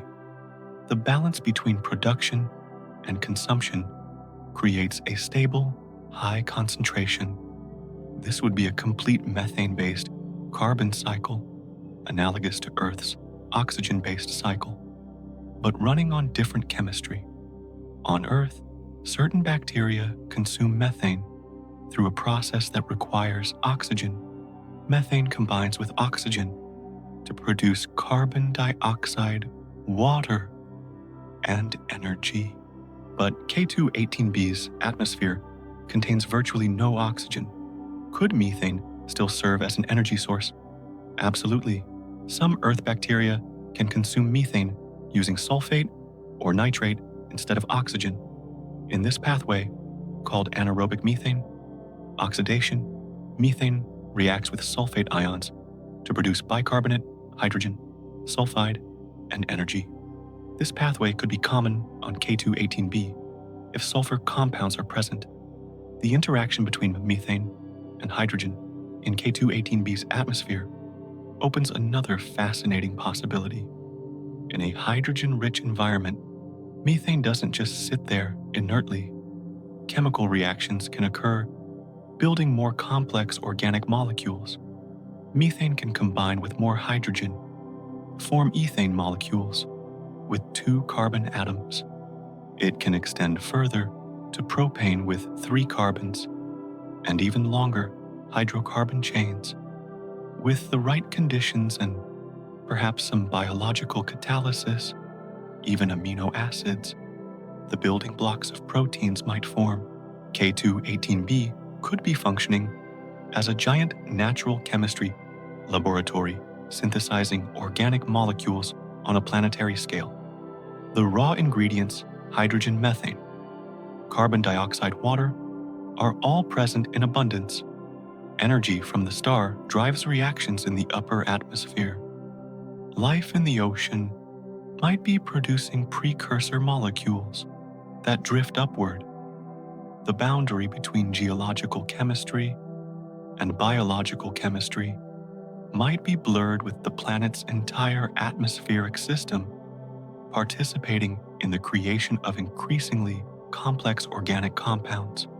On Earth, cattle produce methane and get blamed for contributing to climate change. Methane is the villain. On K2-18b, methane transforms from criminal to hero, from pollutant to proof of life. On Earth, methane concentrations vary with the seasons. Summer brings algal blooms and increased bacterial activity, so methane levels rise. Winter sees less biological activity, and methane concentrations drop. Could K2-18b have similar cycles? The planet is tidally locked, so it doesn't have seasons in the traditional sense. No summer or winter caused by axial tilt, but it might have other cycles. Biological activity could vary with the stellar cycle if the star's brightness fluctuates. Ocean currents might have periodic patterns that affect how much methane reaches the surface. When stellar flares occur, the increased radiation might temporarily suppress or enhance methane production. Over months or years of observation, James Webb might detect these variations, revealing the rhythms of an alien biosphere. The combination of dimethyl sulfide and methane creates what scientists call a biosignature cocktail, 2 different molecules, each produced by biological processes detected simultaneously in the same atmosphere. DMS can only be produced by life. There's no known geological pathway. Methane requires continuous replenishment from an active source. Together, they tell a consistent story. Organisms are living, metabolizing, and releasing waste gases into K2-18b's atmosphere right now. This isn't ancient life that died out millions of years ago, leaving only fossil traces. This is life in action, active metabolism, ongoing biological processes. The planet is alive, in the present tense, exhaling its breath into space, where our telescopes can detect it. For humans, going a few minutes without breathing is fatal. We must continually inhale oxygen and exhale carbon dioxide. K2-18b breathes methane continuously, producing it, releasing it, cycling it through the atmosphere. As long as that breath continues, as long as methane flows from ocean to sky, the planet lives. The biosphere thrives. Life persists. And we can hear that breath from 120 light years away, carried to us by photons that traveled for over a century to deliver their message. It's like listening to a heartbeat from across the galaxy, steady, persistent, unmistakable proof that something lives. The number appears again and again, 120 degrees. K2-18b, the planet at CE Antel, multiple other super-Earths discovered in recent surveys. This specific temperature keeps showing up in the most promising habitable worlds, and the repetition is no coincidence. Let's start with the conversions to make this temperature concrete. 120 degree Fs equals 48.9 degrees C, or 322 Kelvin on the absolute temperature scale. Where does this fall in the range of temperatures? We understand Earth's average surface temperature hovers around 15 degrees, 59 degrees, comfortable for humans, ideal for the diverse ecosystems that have evolved here. Water boils at 100 degrees C, 212 degrees at standard pressure. Water freezes at 0 degrees, 32 degrees. The human body maintains itself at 37 degrees, 98.6 degrees. A comfortable hot tub runs at 40 per 42 degrees, 104, 108 degrees. So 120 degrees is warm, quite warm. It's warmer than human body temperature, warmer than a hot bath, approaching the temperature of hot coffee. It sounds extreme, yet this temperature, which would be uncomfortable for humans, appears to be ideal for the emergence and persistence of life on planetary scales. Why? The answer involves the intersection of chemistry, physics, and biology in ways that reveal deep principles about how life functions. First, consider water itself. At 120 degrees C, water remains firmly in the liquid state, not frozen, not boiling. But it's not just barely liquid. It's in an optimal phase where multiple properties align favorably. The viscosity is relatively low, meaning water flows easily, circulates readily, and transports dissolved substances efficiently. Think of it as the perfect cooking temperature. Not raw, not burnt, but just right for the bread of life to rise beautifully. Dissolved substances, minerals, gases, organic molecules maintain high solubility at this temperature. Nutrients distribute throughout the water column. Chemical reactions proceed at favorable rates, fast enough to support metabolism, not so fast that they spin out of control. The temperature is ideal for the complex chemistry that life requires. Second, biochemical reactions optimize in this range. Enzymes, the molecular machines that catalyze biological reactions, function most efficiently at elevated temperatures. On Earth, many of the most ancient and primitive organisms are thermophils, heat lovers, that thrive at 50-80 degrees C. These organisms represent early branches of life's evolutionary tree, suggesting that life might have originated in warm environments. At 120 degrees, 49 degrees C, you're in the sweet spot where enzymatic reactions proceed rapidly enough to support active metabolism, but not so rapidly that regulatory mechanisms lose control.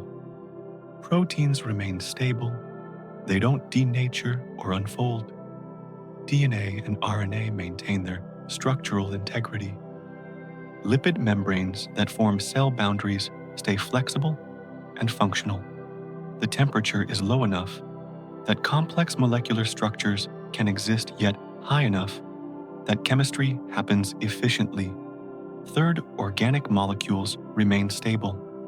Go too hot above 100 degrees C for extended periods, and proteins begin breaking down. DNA starts degrading. The molecular machinery of life falls apart. Go too cold, below 0 degrees C, and water freezes, reactions slow to glacial pace, and life struggles to maintain itself. The range where complex organic chemistry can support life is finite, and 120 degrees sits in the upper portion of that range where everything works optimally. You like taking a warm bath at 40-45 degrees C to relax. K2-18b is a planet-sized spa. At that temperature, The entire world is chilling at the perfect warmth. Laboratory experiments support this theoretical framework. Scientists have placed amino acids, the building blocks of proteins in water, at 120 degrees Celsius and observed what happens. The amino acids spontaneously link together, forming short protein chains called peptides.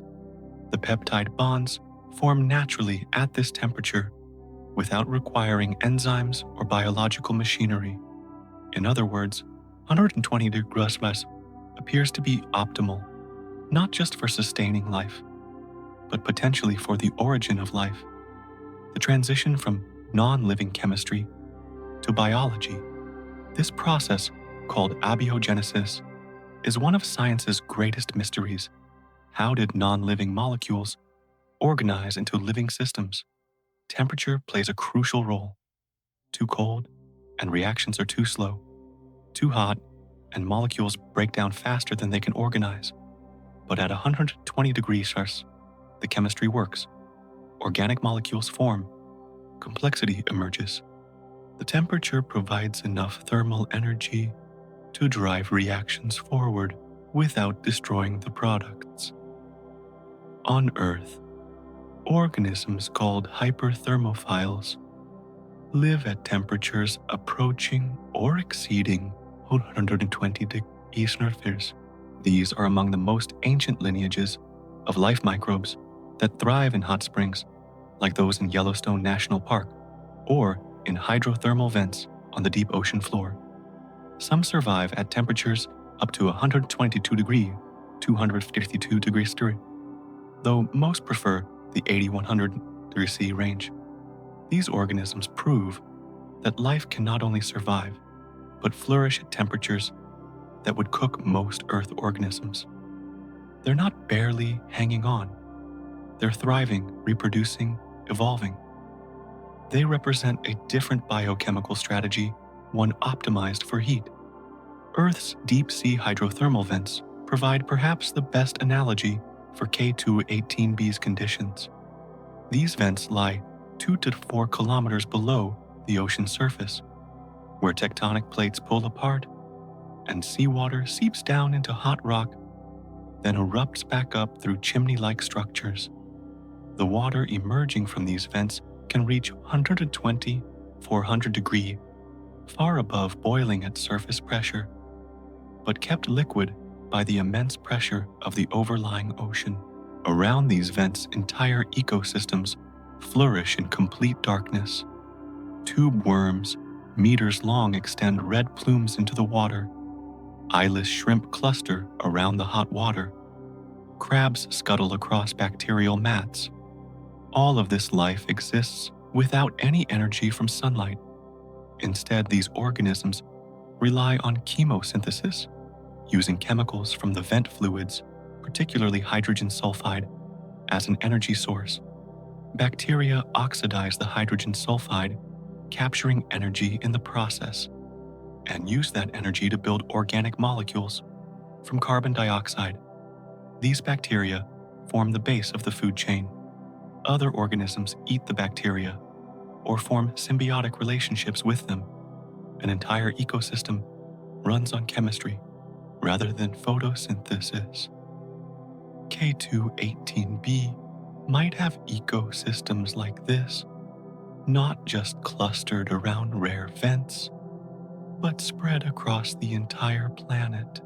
The whole ocean could be operating on chemosynthetic principles, with organisms using hydrogen, methane, and other molecules as energy sources independent of starlight. The gym on K2-18b would be 3 times as effective. 10 minutes of exercise would equal 30 minutes on Earth, with the 3 times stronger gravity. Similarly, the entire biosphere might be 3 times as productive, 3 times as dense with life, because the conditions are optimized for biological chemistry. Why doesn't K2-18b have a different temperature, either hotter or colder? The answer involves the physics of planetary atmospheres and the distance from the host star. Much hotter, say 150 degrees or 65 degrees. and you approach the temperature where proteins begin to denature. Most Earth organisms cannot survive prolonged exposure above 60 degrees C. Their molecular machinery breaks down. Life would be restricted to specialized extremophiles, limiting biological complexity and diversity. Much colder, say 80 degrees P or 27 degrees C, and you're still in the habitable range, but reactions slow down. Evolution proceeds more slowly. The rate at which complexity can develop decreases. Life would be possible, certainly, but perhaps less likely to reach high levels of organization. 120 degrees Celsius appears to be the Goldilocks temperature, not too hot, not too cold, but just right for maximum biological potential. Perhaps this is a universal law. Perhaps anywhere in the cosmos where life takes hold on a wet world, it tends toward this temperature, this optimal point where chemistry runs at its most efficient pace. High temperature also means high mutation rates. DNA replication makes more errors when it's warm. On Earth, this would be a problem. Too many mutations cause cancer and genetic diseases. But in evolutionary terms, higher mutation rates can drive faster adaptation. Populations evolve more quickly. New adaptations arise more frequently. Life on K2 to 18b might evolve faster than life on Earth, reaching complexity more rapidly, generating diversity more quickly. The universe has apparently found the just right porridge recipe and hit copy many times over. The result, dozens of worlds clustered around this magical 120 degrees Celsius temperature, each one a potential cradle for life, each one maintaining conditions that maximize the chances of biological complexity arising and persisting across geological time. K2 18b maintains a 120 degrees Celsius not just at one location, but across its entire surface, dayside and nightside equator and poles, if such distinctions even apply to a tidally locked water world. This global temperature uniformity is remarkable. Most planets show temperature variation. Earth varies by 50 to 60 degrees Celsius between equator and poles, between summer and winter. Mars swings through even wider ranges. But K2-18b's thick hydrogen atmosphere distributes heat so efficiently that the entire planet maintains nearly constant temperature. From the sunlit hemisphere to the dark hemisphere, from the ocean surface to depths of miles, the warmth persists, stable, reliable, optimal. And that stability has persisted for millions or billions of years, long enough for life to emerge, establish itself, and evolve to the point where it produces detectable biosignatures that we can observe from 120 light years away. The temperature hasn't fluctuated wildly. The conditions haven't swung from frozen to boiling. K2-18b has maintained its sweet spot, and life has responded by filling every available niche in that perfectly tempered ocean. High in K2-18b's atmosphere, at a specific altitude where conditions align perfectly, something extraordinary happens. Carbon atoms, liberated from methane molecules, encounter pressures and temperatures that transform them into the hardest substance in nature. Diamond rain falls on K2-18b. This isn't science fiction. This is atmospheric chemistry, operating at extremes, producing one of the cosmos's most poetic phenomena. The mechanism begins with methane rising into the upper atmosphere. These molecules drift upward from the ocean surface, carried by atmospheric circulation, ascending thousands of kilometers. As they climb higher, they encounter increasingly intense ultraviolet radiation from the red dwarf star. The UV photons strike the methane molecules with enough energy to break the chemical bonds. the methane molecule falls apart. The 4 hydrogen atoms separate and drift away. The carbon atom remains freed from its molecular cage, suspended in the high atmosphere. Now, the carbon encounters conditions found nowhere on Earth's surface. The pressure at this altitude exceeds 10,000 atmospheres, 10,000 times the air pressure at sea level. The temperature soars to 2,000 or 3,000 degrees Celsius. Under these extreme conditions, the carbon atoms don't remain as isolated particles. They bond with each other. They arrange into the crystalline lattice structure that defines diamond. Scientists estimate this diamond formation occurs at altitudes between 1,000 and 2,000 kilometers above the ocean surface in the middle atmosphere, where pressure and temperature reach the critical threshold. This is 50 times higher than commercial aircraft fly on Earth, in a realm where the sky transitions toward space. The diamonds that form are not the gem-quality stones of jewelry advertisements. Forget Hollywood images of giant crystals. Most are micro-diamonds, tiny crystalline specks measuring a few micrometers to a few millimeters across, as small as dust particles, as large as grains of sand. But their numbers are astronomical. These microscopic diamonds are denser than the hydrogen gas surrounding them. Gravity pulls them downward. They begin to fall, descending slowly through the thick atmosphere. The journey takes days or weeks. The diamonds drift down like snowflakes in slow motion, except these snowflakes are made of pure carbon crystallized under pressure that would crush any Earth submarine. As they descend, conditions change. Temperature drops, pressure decreases. The diamonds enter regions where they become chemically unstable. Some dissolve, reverting to graphite or amorphous carbon. Some break apart, their crystal lattices disrupted by thermal stress. Most diamonds don't survive the full descent, but some do. A fraction reaches lower altitudes where the atmosphere is cooler, more stable. These survivors continue their slow fall toward the ocean surface.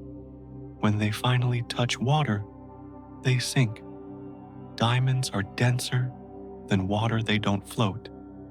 They descend through the hydrogen-enriched ocean, settling gradually toward the seabed hundreds of miles below.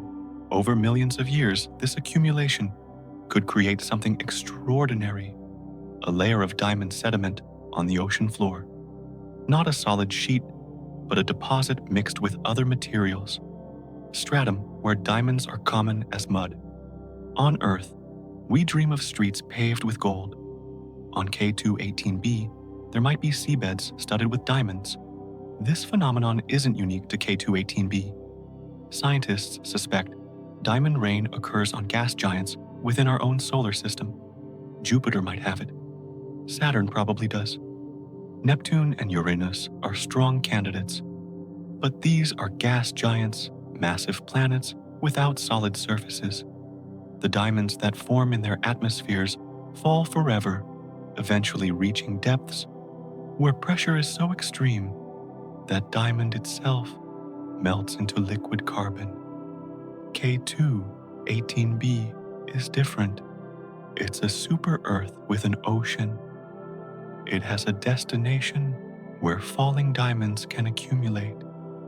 It has a bottom where they can rest. The diamonds don't fall forever into an endless atmosphere.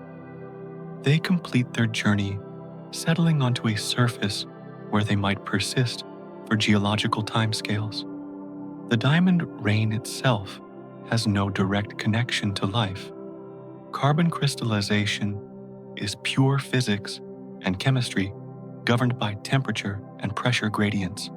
But the process reveals something important. K2-18b's atmosphere is extraordinarily dynamic. Active chemistry is happening at multiple altitudes. The carbon cycle operates vigorously, pulling carbon from the ocean, lifting it as methane, breaking it apart in the high atmosphere, potentially returning it to the surface as diamond, where it might eventually re-enter the carbon cycle through geological processes. This chemical dynamism creates a rich environment for life. Organic molecules form, complex reactions occur. The boundary between atmospheric chemistry and biochemistry might be fluid with life, exploiting the chemical gradients that power diamond formation. If intelligent organisms existed on K2-18be, they might say, "I love you more than grains of sand on the beach," because on their world, diamonds are more common than sand. Picture the scene from above, the sky of K2-18b, thick with hydrogen, glowing faintly with the reddish light of the dwarf star. Suspended in that sky, millions of microscopic diamonds drift downward, each one catching and refracting starlight. The red light passes through the tiny crystals, creating sparkles and glints like stars in the atmosphere itself. From the ocean surface, looking up the view would be surreal. Instead of clouds made of water vapor, K2-18b might have high-altitude haze made of carbon particles with diamonds twinkling within it. The upper atmosphere would shimmer a veil of crystalline beauty, separating the ocean from space. During stellar flares, when the red dwarf suddenly brightens, the UV flux would intensify dramatically. Methane destruction would accelerate. Diamond formation would increase. The rain would become heavier, not a drizzle, but a shower of microscopic gems cascading through the atmosphere, visible as a glittering haze if anyone were there to witness it. Each raindrop on Earth is water. Each raindrop on K2-18b might be diamond. The universe really knows how to put on a show. The most beautiful sunset you've ever seen might be the moment K2-18b's dayside transition zones shimmer with falling diamonds, backlit by red starlight, creating a cosmic display that exists on a world we can detect but never visit, a beauty that unfolds regardless of whether anyone watches poetry written in carbon and light. Let's step back and survey everything we've discovered about K2-18b's environment. An ocean of hydrogen-enriched water extends hundreds of miles deep, containing 1,000 times more water than all of Earth's oceans combined. This isn't just a planet with oceans. This is an ocean that happens to be spherical, a cosmic sea larger than anything in our solar system, except the gas giants themselves.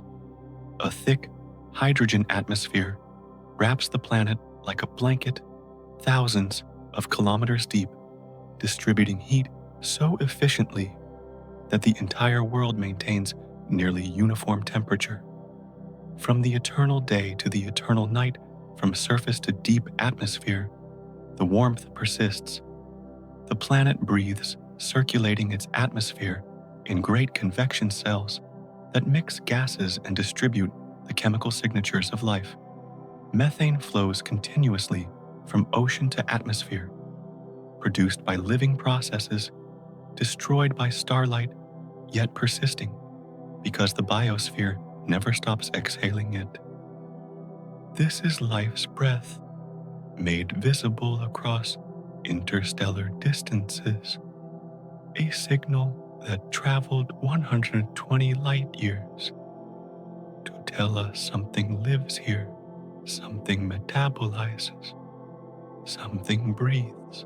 The temperature holds steady at 120 degrees. There's globally that remarkable sweet spot where water remains liquid across a wide range, where biochemistry operates at optimal efficiency, where organic molecules are stable yet reactive, not too hot, not too cold, but precisely calibrated for life to emerge and flourish.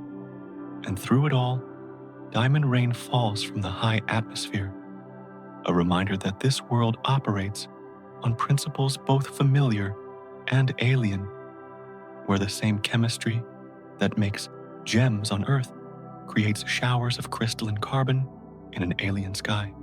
K218b isn't merely habitable, it might be better than Earth in crucial ways. More stable, no seasons to disrupt ecosystems, no ice ages to periodically devastate life, just endless thermal equilibrium maintained by that thick atmospheric blanket.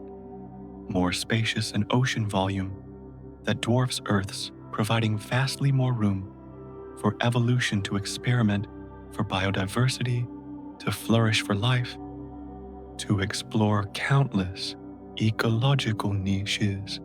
More diverse energy sources. Organisms can use hydrogen, methane, sunlight, or chemical gradients, potentially creating ecosystems more varied than anything Earth has produced. And perhaps, most remarkably, more time. Red dwarf stars burn for trillions of years. K218 will shine steadily long after our sun has died, providing stable conditions for evolution to operate across timescales that make Earth's biological history look brief. If life emerged early on K218b, it has had time, potentially billions of years, more than Earth life to evolve. Complexity, intelligence, civilization. What lives there? We don't know. We can speculate, imagine, hypothesize. Photosynthetic organisms near the sunlit surface, transparent creatures optimized for their hydrogen-rich environment, free-floating organisms at middle depths, drifting with currents, metabolizing dissolved gases, chemosynthetic life in the deepest reaches, drawing energy from chemical reactions in complete darkness. Perhaps atmospheric organisms, floating creatures like cosmic jellyfish, riding the global winds, filtering nutrients from the thick air. The diversity could exceed Earth's. Multiple energy pathways, vast three-dimensional habitat, stable conditions for geological eons, all the ingredients for evolution to produce wonders we can barely imagine. If Earth is our old small childhood home, K218b is the ocean palace we just discovered across the galaxy, and we haven't even stepped inside yet. Questions remain. What do these organisms look like? Are there multicellular life forms, anything resembling plants or animals, creatures that swim, organisms that float, beings that burrow?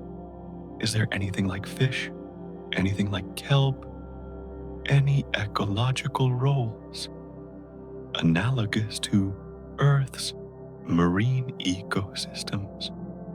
We don't know. We may never know with certainty. The distance, 120 light years, is vast. We can analyze atmospheres from afar, but we cannot send probes, cannot collect samples, cannot observe the ocean directly. Yet what we know is extraordinary. Water, combined with hydrogen, creates conditions better than pure water alone. The mixture extends, temperature ranges, buffers, pressure provides energy. This marriage of molecules is the chemical magic formula for life, not just permitting it, but optimizing conditions for its emergence and persistence. As you drift toward sleep tonight, dream of an ocean deeper than imagination, where diamonds fall like rain, where life breathes hydrogen instead of oxygen.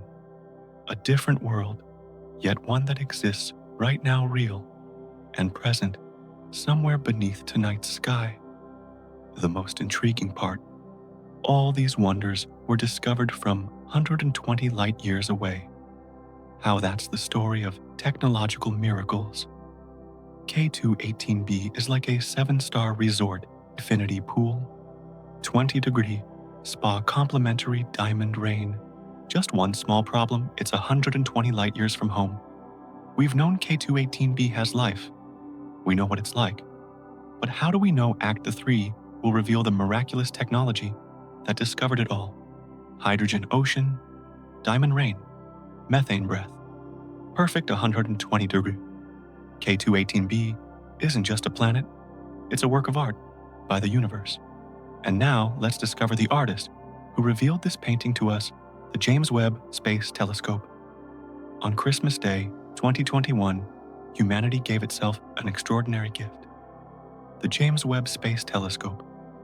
30 years in development, $10 billion in cost, launched from French Guiana aboard an Ariane 5 rocket. It was the most ambitious, most expensive, most complex scientific instrument ever built. And 3 years later, it would discover life beyond Earth. The telescope bears the name of James E. Webb, a former NASA administrator who led the agency during the Apollo era. But the instrument itself bears no resemblance to anything that came before. This is not merely an improvement over previous telescopes. This is a revolutionary leap in what humanity can observe. Webb doesn't orbit Earth like its predecessor Hubble. Instead, it occupies a special location in space called Lagrange Point 2, or simply L2. This point sits 1.5 million kilometers from Earth, 4 times farther than the Moon. At L2, the gravitational forces of the Sun and Earth balance, perfectly creating a stable orbital position where Webb can maintain its location with minimal fuel expenditure. More importantly, L2 keeps Webb positioned behind Earth relative to the Sun. The telescope hides in Earth's shadow, like a child hiding behind an enormous umbrella. This positioning is crucial for one reason: Webb must stay cold, extremely cold. Infrared astronomy requires frigid temperatures. The telescope observes heat signatures, faint infrared radiation from distant objects. If the telescope itself were warm, it would glow brightly in infrared, overwhelming the faint signals from space. It would be like trying to see stars while sitting next to a bonfire. The detector would be blinded by its own heat. At L2, Webb can deploy a massive heat shield called a sun shield that blocks thermal radiation from 3 sources simultaneously: the Sun, Earth, and Moon. This shield is engineering poetry made physical. The sun shield measures 21 meters by 14 meters, roughly the size of a tennis court. It consists of 5 layers of Kapton film, each layer thinner than a human hair. These layers are coated with reflective silicon and aluminum that bounce sunlight away. The layers are separated by gaps, creating insulating space between them. The temperature difference the sun shield creates is staggering. The sun-facing side exposed to solar radiation reaches 85 degrees A, hot enough to boil water. The space-facing side, shielded from the sun and radiating heat into the void, drops to 233 degrees Celsius. That's colder than Pluto's average temperature of 223 degrees Celsius. It's approaching the temperature where helium liquefies.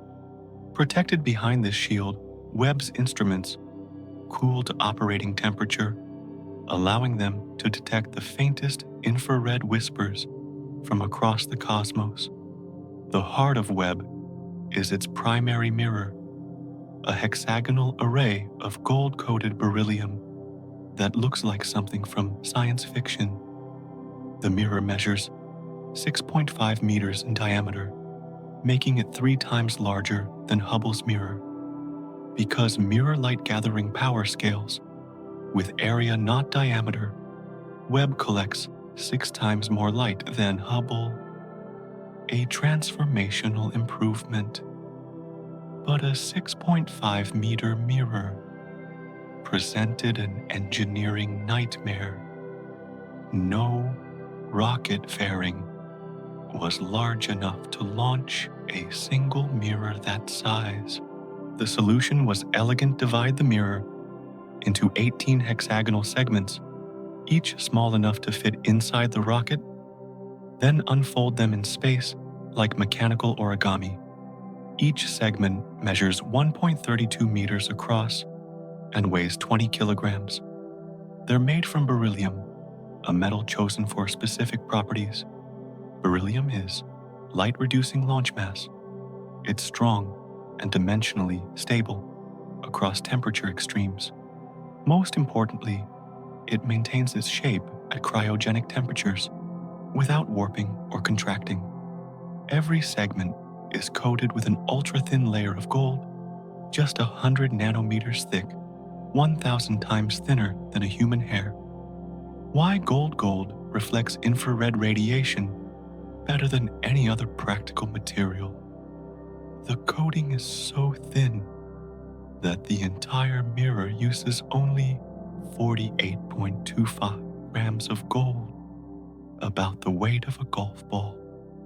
You could make a wedding ring from all the gold on humanity's most powerful telescope. If Webb's mirror were as large as the United States, the alignment error would be smaller than a single grain of sand. That's the precision required. These 18 segments must function as a single perfect mirror. 7 motors behind each segment, 126 motors total, constantly adjust position and curvature. The alignment precision is 10 nanometers, 10 billionths of a meter, or about 1/10,000th the width of a human hair. The resulting sensitivity is almost supernatural. Webb could detect the heat signature of a bumblebee on the moon. It could see a candle flame from 1,000,000 kilometers away. Its infrared sensitivity exceeds Hubble's by a factor of 100. Webb is like a superhuman eye. If humans could see infrared, see through cosmic dust, and see objects 100 times fainter than normal vision allows, why infrared? 4 critical reasons drive this choice.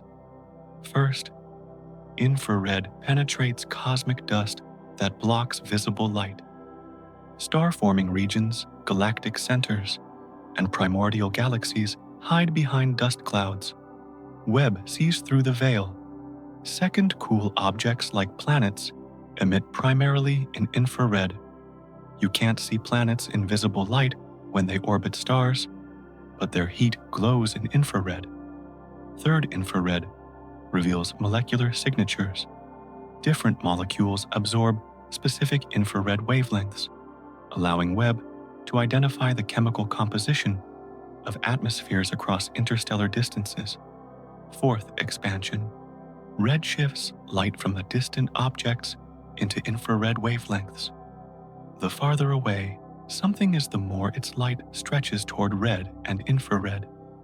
Webb's infrared vision effectively lets it see farther back in time. This $30 billion instrument, 3 decades in development, operating at temperatures colder than Pluto, with mirrors aligned to nanometer precision. This is what found life on K2-18b. Not through luck, through engineering brilliance that pushed technology to its absolute limits. Every 33 days, K2-18b passes directly between its star and Earth. For 2 to 3 hours, the planet transits, crossing in front of the star from our perspective. During this brief window, starlight dims by approximately 0.1% as the planet blocks a tiny fraction of the stellar disk. To human eyes, nothing changes. The dimming is far too subtle to notice. But to Webb's exquisitely sensitive instruments, this transit is a golden opportunity. Because during those crucial hours, starlight doesn't just get blocked, Some of it passes through K2-18b's atmosphere, and that light carries information. Imagine holding your hand up to a bright light. Your flesh glows red as light filters through blood and tissue. Different materials would glow different colors: green for chlorophyll in leaves, blue for thin ice, various shades for different substances. Each material has a characteristic color when backlit. Planetary atmospheres work the same way, but with molecular precision. As starlight grazes through K2-18b's thick hydrogen envelope, different molecules in the atmosphere absorb specific wavelengths. Water vapor absorbs certain infrared wavelengths. Methane absorbs others. Dimethyl sulfide has its own unique absorption signature. These absorbed wavelengths create dark lines in the spectrum, a chemical fingerprint unique to each molecule. It's like each molecule has its own voice, and Webb can hear them all singing in the light that reaches us. Webb doesn't just look at starlight, it dissects it. Using a spectrograph, the telescope spreads incoming light into a spectrum separating wavelengths, like a prism creates a rainbow. But Webb's spectrum extends far beyond visible colors, into infrared wavelengths our eyes cannot see. In this spectrum, dark absorption lines appear at specific wavelengths. Water vapor creates absorption features at 1.4, 1.9, and 2.7 micrometers. Methane absorbs strongly at 3.3 and 7.7 micrometers. Dimethyl sulfide has characteristic absorption bands around 9 to 10 micrometers. Each molecule announces its presence through this spectral signature. The precision required is extraordinary. Webb must measure changes in light intensity of 1 part per million, 1 ppm. This is like detecting a single drop of ink in an Olympic-sized swimming pool. The difference between seeing water vapor and missing it entirely comes down to measurements accurate to millionths. One transit observation isn't enough. K2-18b has been observed over multiple transits spanning months. Each transit provides one data set. By combining observations from many transits, astronomers build confidence. Random noise averages out. True signals strengthen. Statistical certainty grows. Artificial intelligence analyzes millions of data points, identifying patterns invisible to human perception. The AI doesn't need coffee. It works tirelessly, processing spectral data until patterns emerge with clarity. But raw data contains contamination. Noise from Earth's atmosphere interferes with observations, even though Webb orbits far beyond Earth. Telemetry must pass through our atmosphere. The star itself varies in brightness, creating false signals. Instrumental imperfections add systematic errors. All these sources of noise must be identified and removed through sophisticated algorithms. The process is painstaking. Months of observation, thousands of processor hours, multiple independent analyses to verify results, cross-checking against theoretical models, testing alternative explanations. The final result: water vapor detected clearly, methane detected clearly, carbon dioxide present, and dimethyl sulfide, the biosignature, detected with 99.7% confidence. The chemical fingerprints are unmistakable. This signature of life, written in absorption lines, carried across 120 light years by photons that preserved their message through over a century of flight. Stars are bright. Planets are dim. The brightness difference is not merely large, it's astronomical. Star K2-18 shines 10 billion times brighter than planet K2-18b. This is like trying to see a firefly hovering next to a searchlight. The glare overwhelms everything. Direct imaging of exoplanets seemed impossible for this reason. The star's brilliance drowns out the faint, reflected light from any planet. You cannot simply point a telescope at the star and expect to see planets. It would be like trying to spot a candle flame next to a stadium floodlight from 1,000 kilometers away. But what if you could block the star's light? What if you could create an artificial eclipse hiding the star while leaving the planet visible? This is what a coronagraph does. The device takes its name from instruments that observe the sun's corona during solar eclipses. When the moon blocks the sun's disk, the faint corona becomes visible light that's normally drowned out by the sun's glare. A coronagraph creates the same effect artificially using precisely engineered masks and mirrors. Like shading your eyes with your hand to see a distant object more clearly, except the precision required is billions of times greater. The basic principle is straightforward. Place an opaque mask at the focal point where the star's light concentrates. The mask blocks starlight while allowing light from the surrounding area, including any planets, to pass through. But implementation is fiendishly difficult.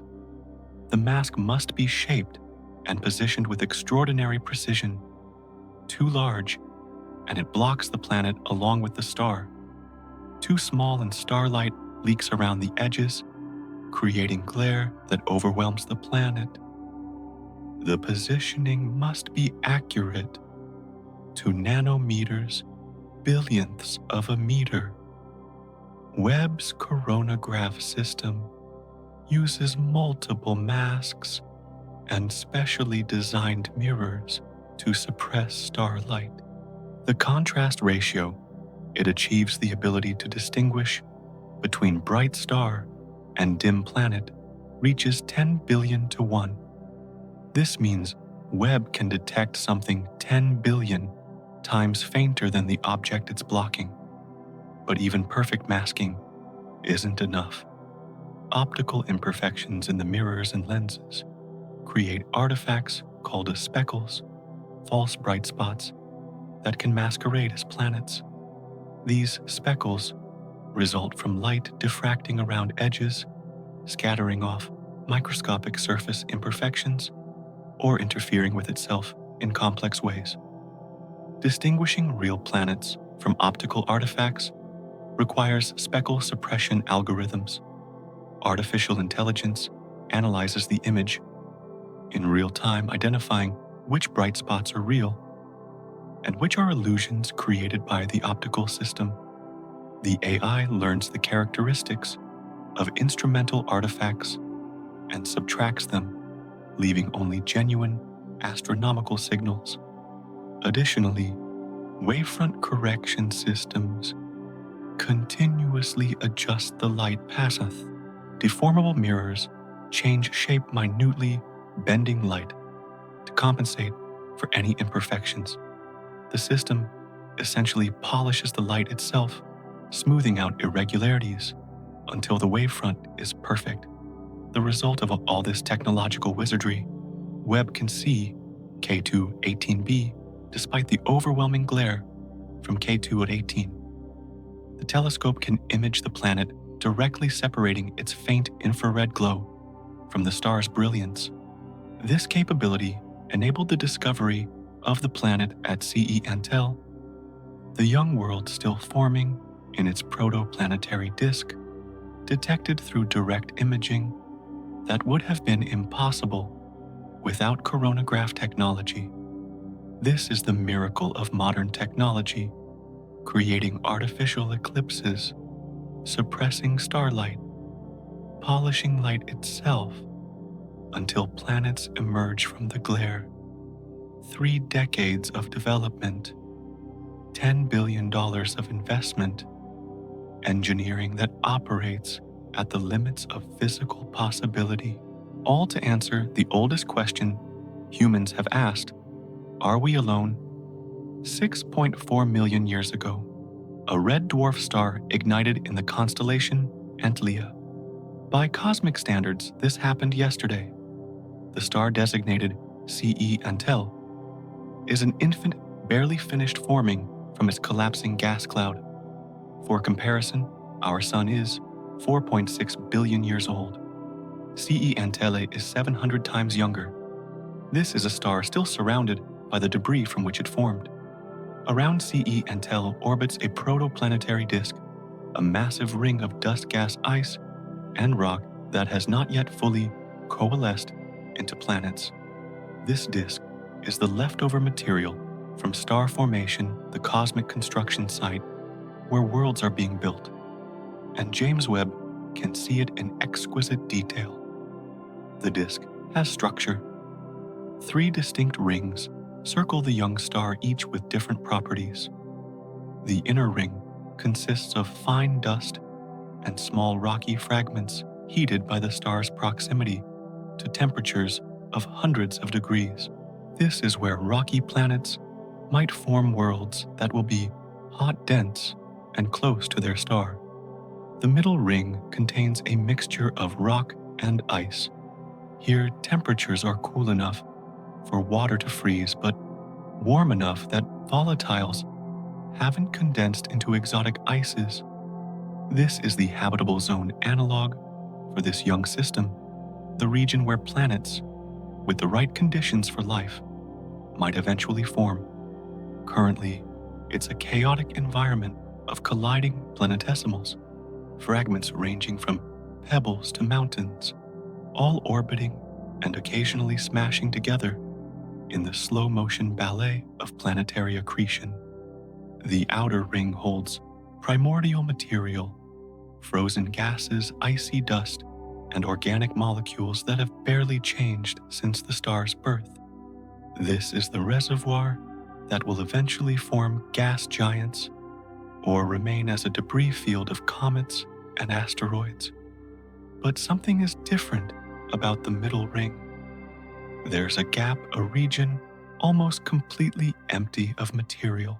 This gap extends for millions of kilometers, a clearing in the debris disk that cannot be explained by random chance. Something has swept this orbital path clean.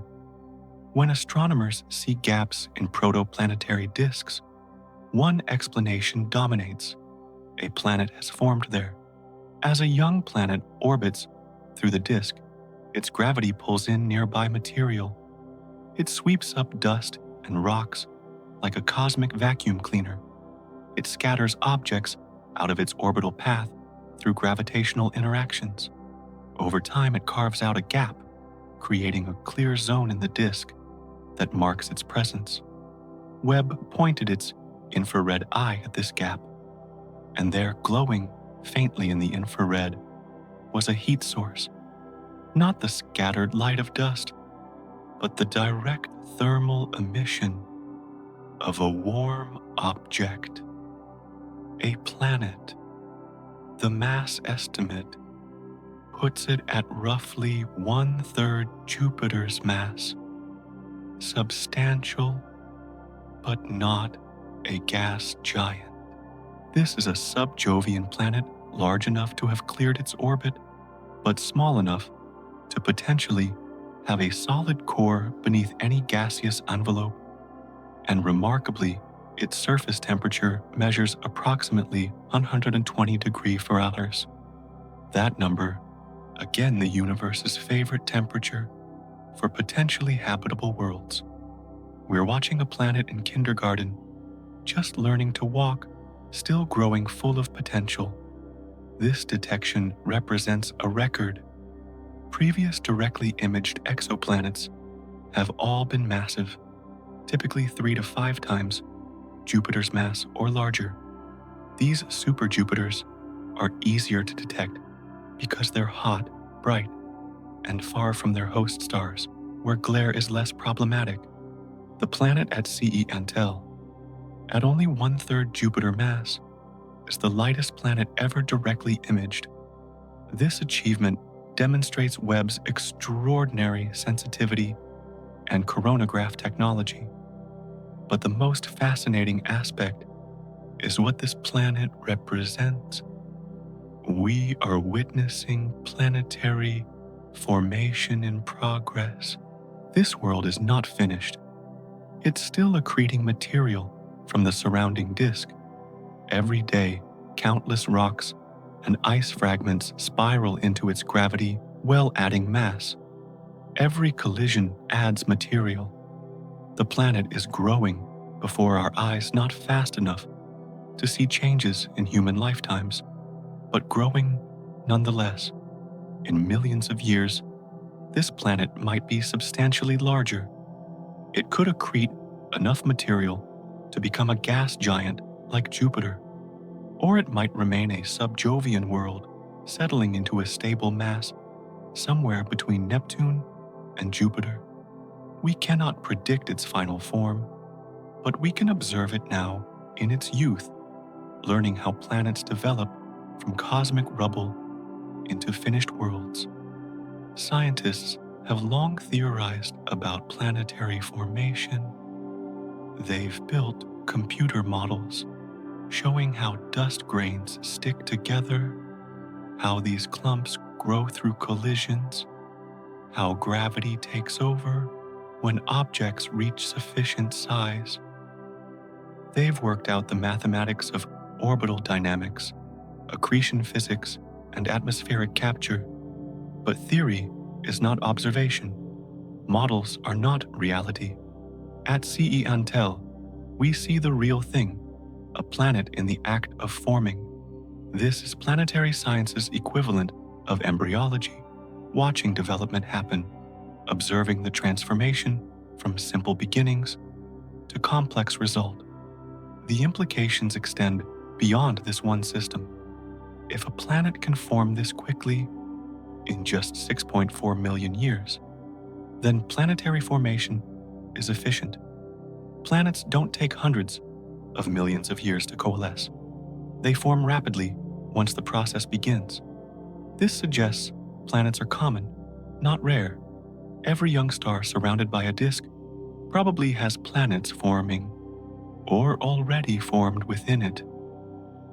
And if planets form commonly, and if many of those planets have conditions suitable for life, then the galaxy is even more crowded with potential biospheres than we imagined. K2-18 is a red dwarf star, small, cool, and remarkably long-lived. Understanding red dwarfs is essential to understanding why K2-18b represents such a promising world for life. Red dwarfs are the universe's most common stars. They comprise roughly 75% of all stars in the Milky Way. 3 out of every 4 stellar objects falls into this category. They're small, typically 50% of the sun's mass or less. They're cool with surface temperatures of 3,000 to 4,000 Kelvin compared to the sun's 5,800 Kelvin. They're dim. Some red dwarfs emit less than 1/100th the light of our sun. But what red dwarfs lack in brightness, they compensate for in longevity. These are the tortoise of stars, outlasting everything else through sheer endurance. Our sun will shine for approximately 10 billion years total. It's currently 6 billion years old, meaning it has roughly 5 billion years remaining before it exhausts its hydrogen fuel, expands into a red giant, and eventually collapses into a white dwarf. All sun-like stars follow this pattern. They burn bright, but they burn out. Red dwarfs burn for 1 to 10 trillion years, not billion, trillion. That's 1,000 to 10,000 times longer than the sun's lifespan. It's longer than the current age of the universe, which is only 13.8 billion years old. No red dwarf that has ever formed has yet died. Every single one still shines. They're the ultimate survivors, like that friend who never ages, never gets sick, just keeps going, while everyone else burns out. Why such extreme longevity? The answer lies in how stars generate energy. Stars shine by fusing hydrogen into helium in their cores. The sun burns through its hydrogen relatively quickly because it's massive and hot. Fusion occurs, rapidly generating tremendous energy that makes the sun bright. But this brightness comes at a cost: fuel depletion. Red dwarfs burn their hydrogen fuel extraordinarily slowly. They're misers, with their resources converting hydrogen to helium at a pace that seems glacial compared to larger stars. Their lower mass means lower core pressure and temperature, which means slower fusion rates. They're dim because they're efficient, and their efficiency grants them near immortality. Additionally, red dwarfs fully convect their entire mass, circulates mixing hydrogen throughout the star. The sun only fuses hydrogen in its core.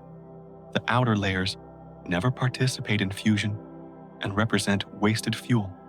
Red dwarfs use every atom of hydrogen they contain, extending their fuel supply even further. For planets orbiting red dwarfs, this longevity has profound implications. Life has essentially infinite time to evolve. On Earth, life emerged within 1 billion years of the planet's formation and has had roughly 4 billion years to evolve complexity. Imagine giving life 10 trillion years, 10,000 times longer. The possibilities are staggering. K2-18b orbits a star that will shine stably for timescales that dwarf Earth's biological history. When our sun dies 5 billion years from now, expanding to consume Mercury and Venus and rendering Earth a scorched husk, K2-18 will still be shining. K2-18b will still be habitable. Any life that arose there will have had billions of additional years to evolve, potentially reaching levels of complexity and intelligence we cannot imagine. But red dwarfs have a dark side. They're prone to stellar flares, violent eruptions, where the star's brightness suddenly increases by factors of hundreds or thousands within hours. These flares emit intense X-rays and ultraviolet radiation that can strip away planetary atmospheres, sterilize surfaces, and potentially prevent life from ever establishing itself. Many red dwarfs flare frequently, making them hostile to life. Despite their longevity, the flares come without warning, bombarding nearby planets with radiation doses that would kill most organisms. For young red dwarfs, flaring can be especially violent, occurring multiple times per day. But K2-18 is fortunate. It's what astronomers call well-behaved, a red dwarf with low flare activity. It shines relatively steadily without frequent violent eruptions. This good behavior, combined with K2-18b's thick hydrogen atmosphere that shields the surface from radiation, creates conditions where life can persist safely. K2-18 is a responsible older sibling, calm, stable, reliable. While other red dwarfs throw tantrums, K2-18 just does its job. The prevalence of red dwarfs has enormous implications for the distribution of life. If 3/4 of all stars are red dwarfs, and if planets around red dwarfs can harbor life, then most potentially habitable planets in the galaxy orbit red dwarfs. Earth-like worlds around sun-like stars might be the exception, not the rule. This realization has shifted the focus of astrobiology. Researchers once assumed life required a sun-like star. Now they recognize that red dwarfs, despite being dimmer and cooler, might host the majority of living worlds. The galaxy's biological census is dominated by life orbiting small, cool, long-lived stars. When the sun dies, and human civilization, if it survives, that long searches for new homes, the targets will likely be planets around red dwarfs. K2-18b represents a preview of humanity's potential future water worlds orbiting ancient, stable stars, places where life has had eons to develop and where it can persist for eons more. Within 200 light years of Earth, a distance representing our immediate cosmic neighborhood, astronomers have identified more than 50 planets with potential for life, not candidates based on speculation or wishful thinking, but worlds with measured properties suggesting habitability. Planets in the right temperature range with evidence of atmospheres orbiting stable stars. 50 confirmed potentially habitable worlds within our neighborhood, and we've only surveyed a tiny fraction of nearby stars. It's like opening a map and discovering your city has hundreds of neighbors you never knew existed. These worlds exhibit staggering diversity. Some are super Earths, like K2-18b, massive water worlds with thick hydrogen atmospheres. Some are smaller, rocky planets, more Earth-like in size, but orbiting closer to dimmer stars. Some are ice-covered worlds with subsurface oceans similar to Jupiter's moon Europa, but orbiting distant red dwarfs. Some appear to be desert planets, with water locked beneath the surface accessible only to life, adapted to extreme aridity. Temperatures vary widely. Some candidate worlds are cold, averaging temperatures comparable to Antarctica, requiring life to adapt to perpetual freeze conditions or exist in geothermal oases. Some are hot desert worlds where daytime temperatures soar, but night brings relief. And remarkably, many cluster around that magic number, approximately 120 degrees. The universe apparently has a preferred temperature for habitable worlds, and dozens of planets have independently arrived at this same value. Atmospheric compositions show similar diversity. Some planets have hydrogen-rich atmospheres, like K2-18b, creating conditions unlike anything in our solar system. Some have thick carbon dioxide atmospheres, superficially similar to Venus, but at temperatures cool enough to avoid runaway greenhouse effects. A few show evidence of nitrogen-oxygen atmospheres reminiscent of Earth, and some have atmospheric chemistries. We've never encountered mixtures of gases that don't exist together on any solar system world, hinting at alien biogeochemical cycles operating under different rules. The mathematics of extrapolation are stunning. 50 potentially habitable planets within 200 light years. The Milky Way spans 100,000 light years, 500 times farther. If this density is representative, simple scaling suggests billions of habitable planets in our galaxy alone. Not hundreds, not thousands, not millions, billions. Even if only 1 in 100 of those planets actually hosts life, a conservative estimate, given that we've already confirmed life on at least one K2-18b, that still means tens of millions of living worlds in the Milky Way. The galaxy is not a barren wasteland with rare oases of biology. It's a thriving ecosystem, a cosmic biosphere, where life is common, perhaps even typical. This realization inverts previous assumptions. For decades, scientists debated whether life was rare or common. The rare Earth hypothesis suggested that the specific conditions permitting life's emergence were so precise, so unlikely, that Earth might be unique, or nearly so. The opposing view held that life emerges readily wherever conditions allow. The data support the latter view overwhelmingly. Life is not the exception, it's the rule. Habitable conditions are not rare, they're abundant.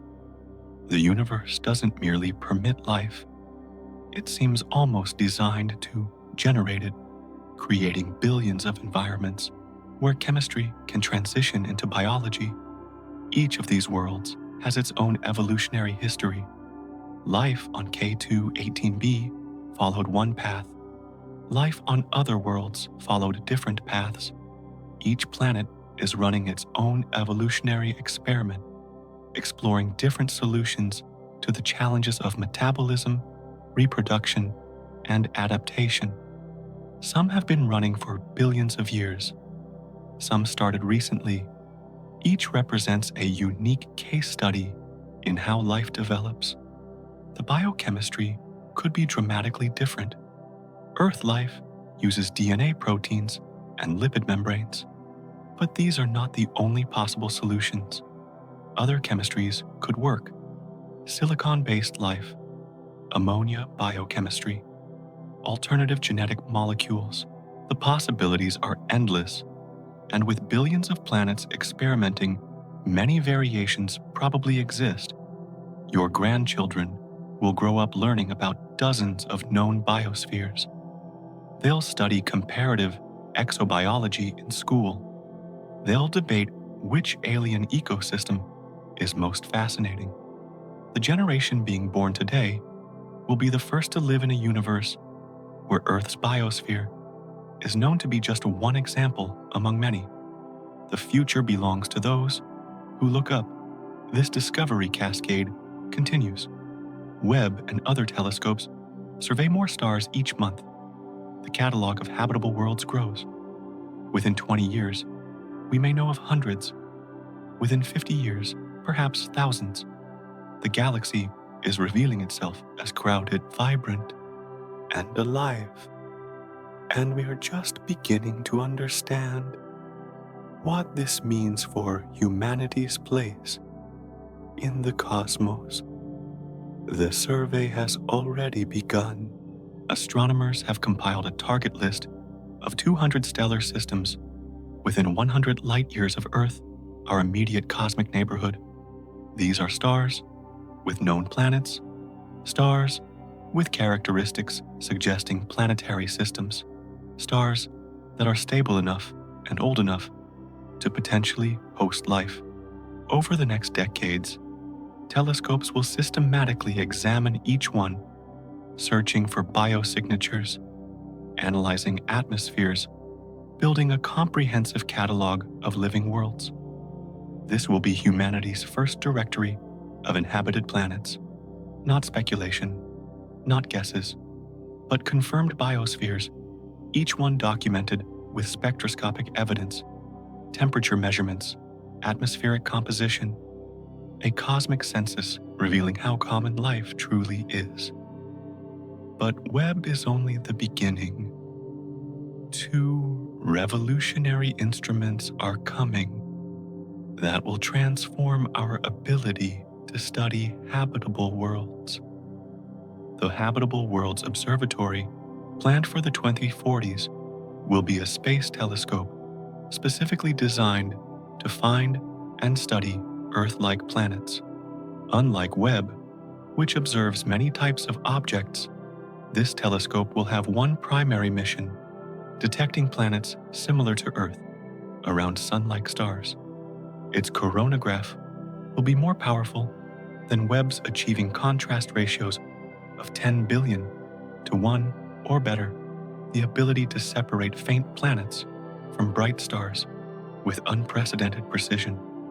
This telescope will be capable of direct imaging, not just detecting planets through transits or wobbles in stellar motion, but actually photographing them, taking pictures of other Earths, resolving their surfaces if they're close enough, watching weather patterns, observing seasonal changes, monitoring their atmospheres over months and years. Even more ambitious is the extremely large telescope, currently under construction in Chile's Atacama Desert. This ground-based instrument will have a mirror 39 meters in diameter, roughly 130 feet across. That's 6 times larger than Webb's mirror. The light-gathering power scales with area, meaning this telescope, will collect roughly 36 times more light than Webb. With that enormous mirror, the ELT will analyze exoplanet atmospheres in extreme detail. It will detect dozens of biosignatures simultaneously, not just water methane and dimethyl sulfide, but oxygen, ozone, nitrogen oxides, phosphine ammonia, and organic molecules we haven't even considered. It will provide resolution fine enough to distinguish between biological and geological sources for ambiguous molecules. You and I are living in the golden age, like being alive, when telescopes were invented, when the New World was discovered, when the internet launched. But biosignatures are just the beginning. The next frontier is technosignatures, evidence not just of life, but of technological civilization. Industrial pollution leaves distinctive atmospheric signatures. Chlorofluorocarbons, CFCs, are entirely artificial molecules that don't occur naturally.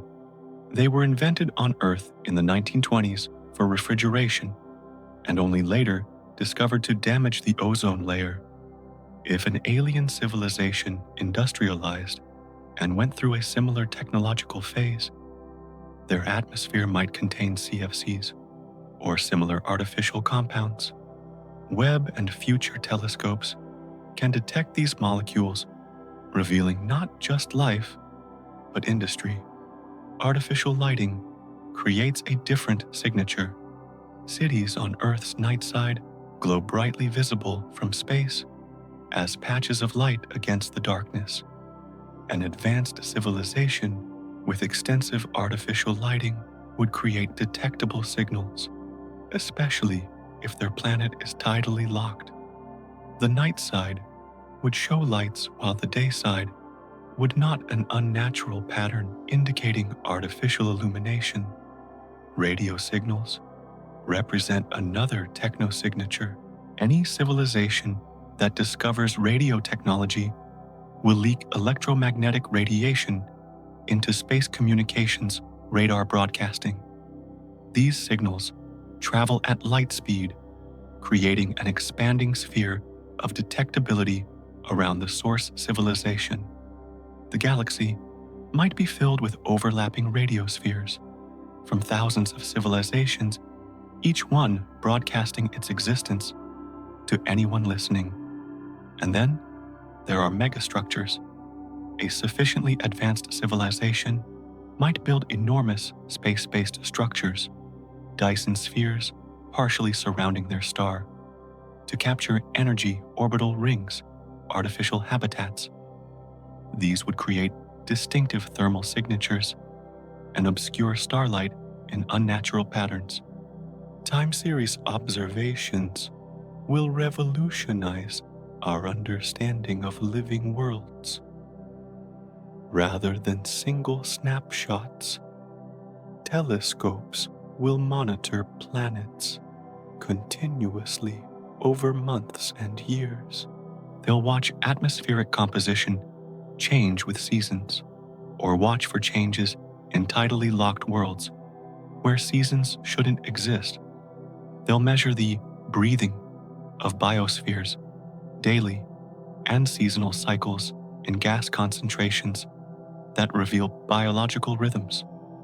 It's like measuring a planet's heartbeat, detecting the pulse of life through atmospheric chemistry.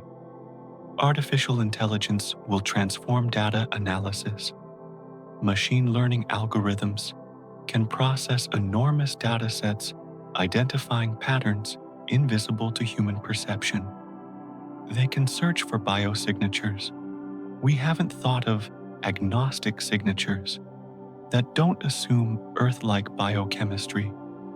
They might discover forms of life operating on completely different principles, organisms whose presence creates atmospheric anomalies we wouldn't have recognized as biological. Within 20 years, we may have confirmed hundreds of inhabited planets. Each will tell a different story of how life develops. Some will show oxygen-rich atmospheres from photosynthetic biospheres. Some will show methane-dominated chemistry from anaerobic metabolisms.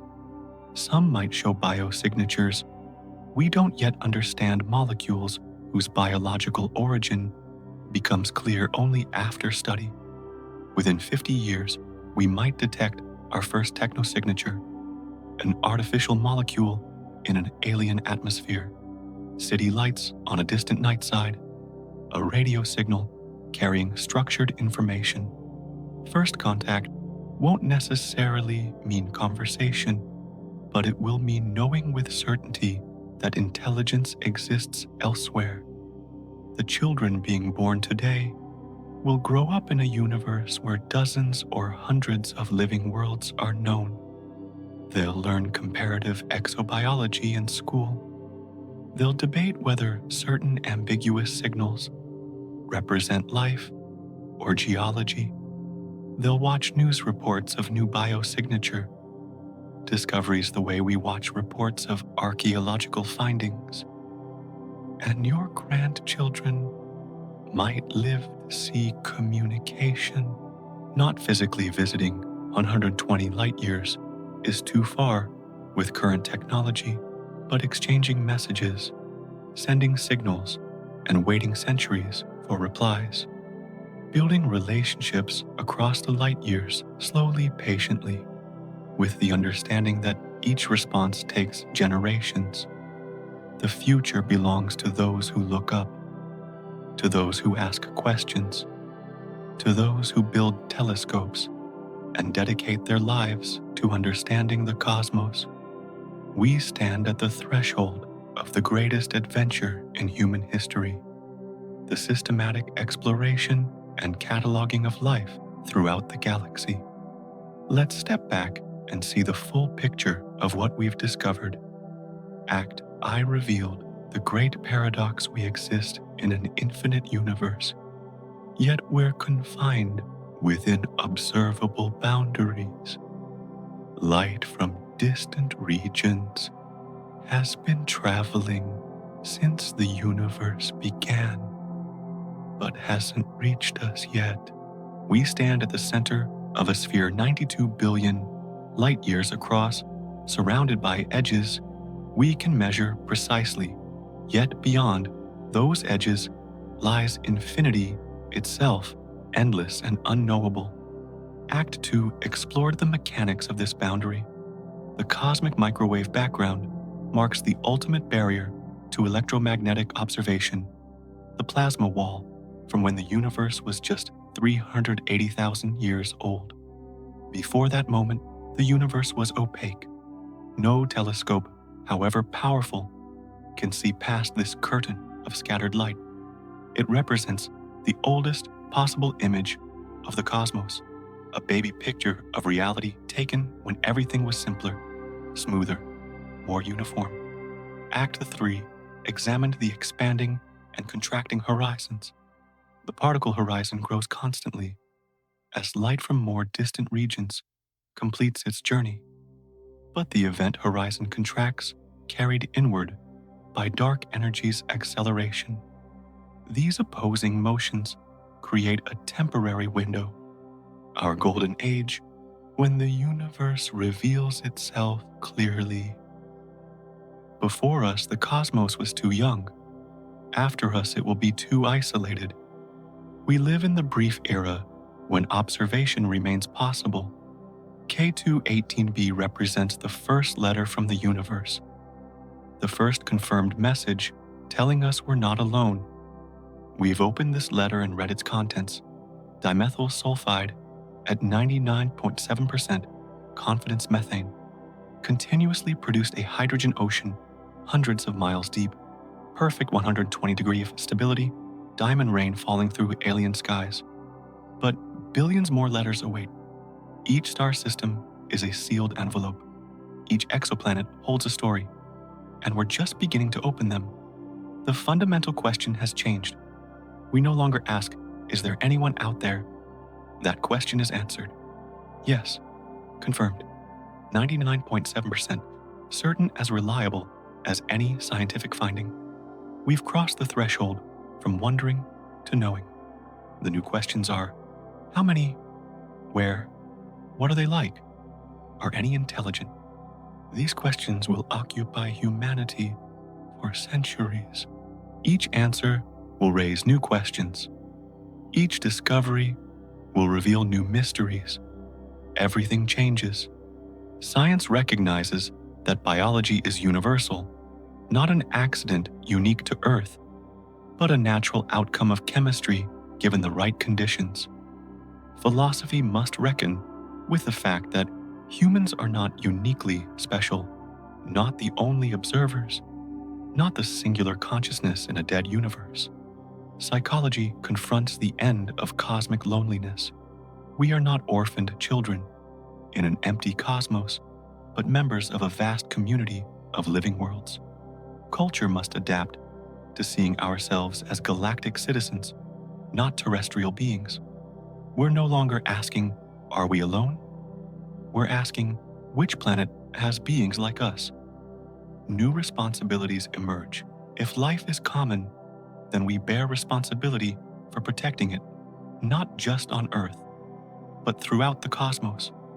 We must prepare for potential first contact, developing protocols for communication with intelligence that may be profoundly different from us. We must learn to respect other biospheres, recognizing their intrinsic value, independent of utility to humanity. We need cosmic ethics, moral frameworks that extend beyond our planet to encompass all living systems.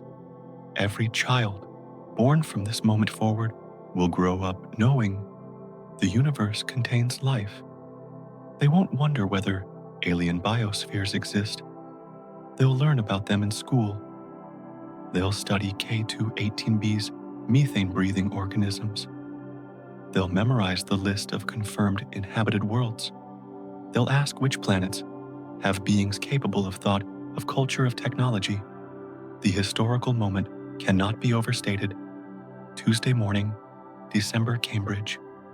Niku Madhusudan, sitting before a computer screen, analyzing data from James Webb. The moment when human history split into before and after. Before we knew, after we knew. Everything that comes hereafter happens in a different universe, one where humanity understands its place among countless living worlds. 120 light years. That's both near and far. Near enough to be our neighbor, in cosmic terms, practically next door, on galactic scales. Far enough that humans cannot yet visit. But the light has reached us carrying its message across the void. Life exists. It thrives. It persists for geological ages. And it's so abundant that it leaves detectable traces across interstellar distances. The universe is not a cold, dead void with rare pockets of warmth and motion. The universe is alive. Life exists everywhere conditions permit. Organisms breathe and metabolize. Ecosystems evolve and adapt. Biospheres develop and persist. And we are part of this vast living cosmos, one consciousness among countless others, all of us sharing the same universe, all of us animated by the same fundamental processes. And now, as you close your eyes for the final time tonight, smile knowing that 120 light years away, a world breathes. Beneath tonight's sky, billions of worlds live. Dimethyl sulfide rises from distant oceans. Methane flows from alien metabolisms. Diamonds fall like rain. And all of this happens now, at this moment, real and present. We are not alone. We have never been alone. Sleep well, dear citizen of the galaxy. This story has no final chapter. It's only beginning. K2-18b is the first chapter. Every night, sky holds new chapters being written. And you, all of us, we're living inside the greatest story ever told. You, me, and 8 billion humans on Earth. We're living through history's greatest moment, The moment we learned we're not alone, the moment we opened the universe's letter, the moment we became galactic citizens, the universe just updated its relationship status. It's complicated, billions of relationships. K2-18b, dimethyl sulfide, 99.7%, 120 degree Celsius, 120 light years. Simple numbers, simple words, but they've changed everything. They've ended humanity's millennia-long loneliness. They've opened a new age. An age when we know the universe lives, breathes, and waits. Welcome to the galactic family. We're home.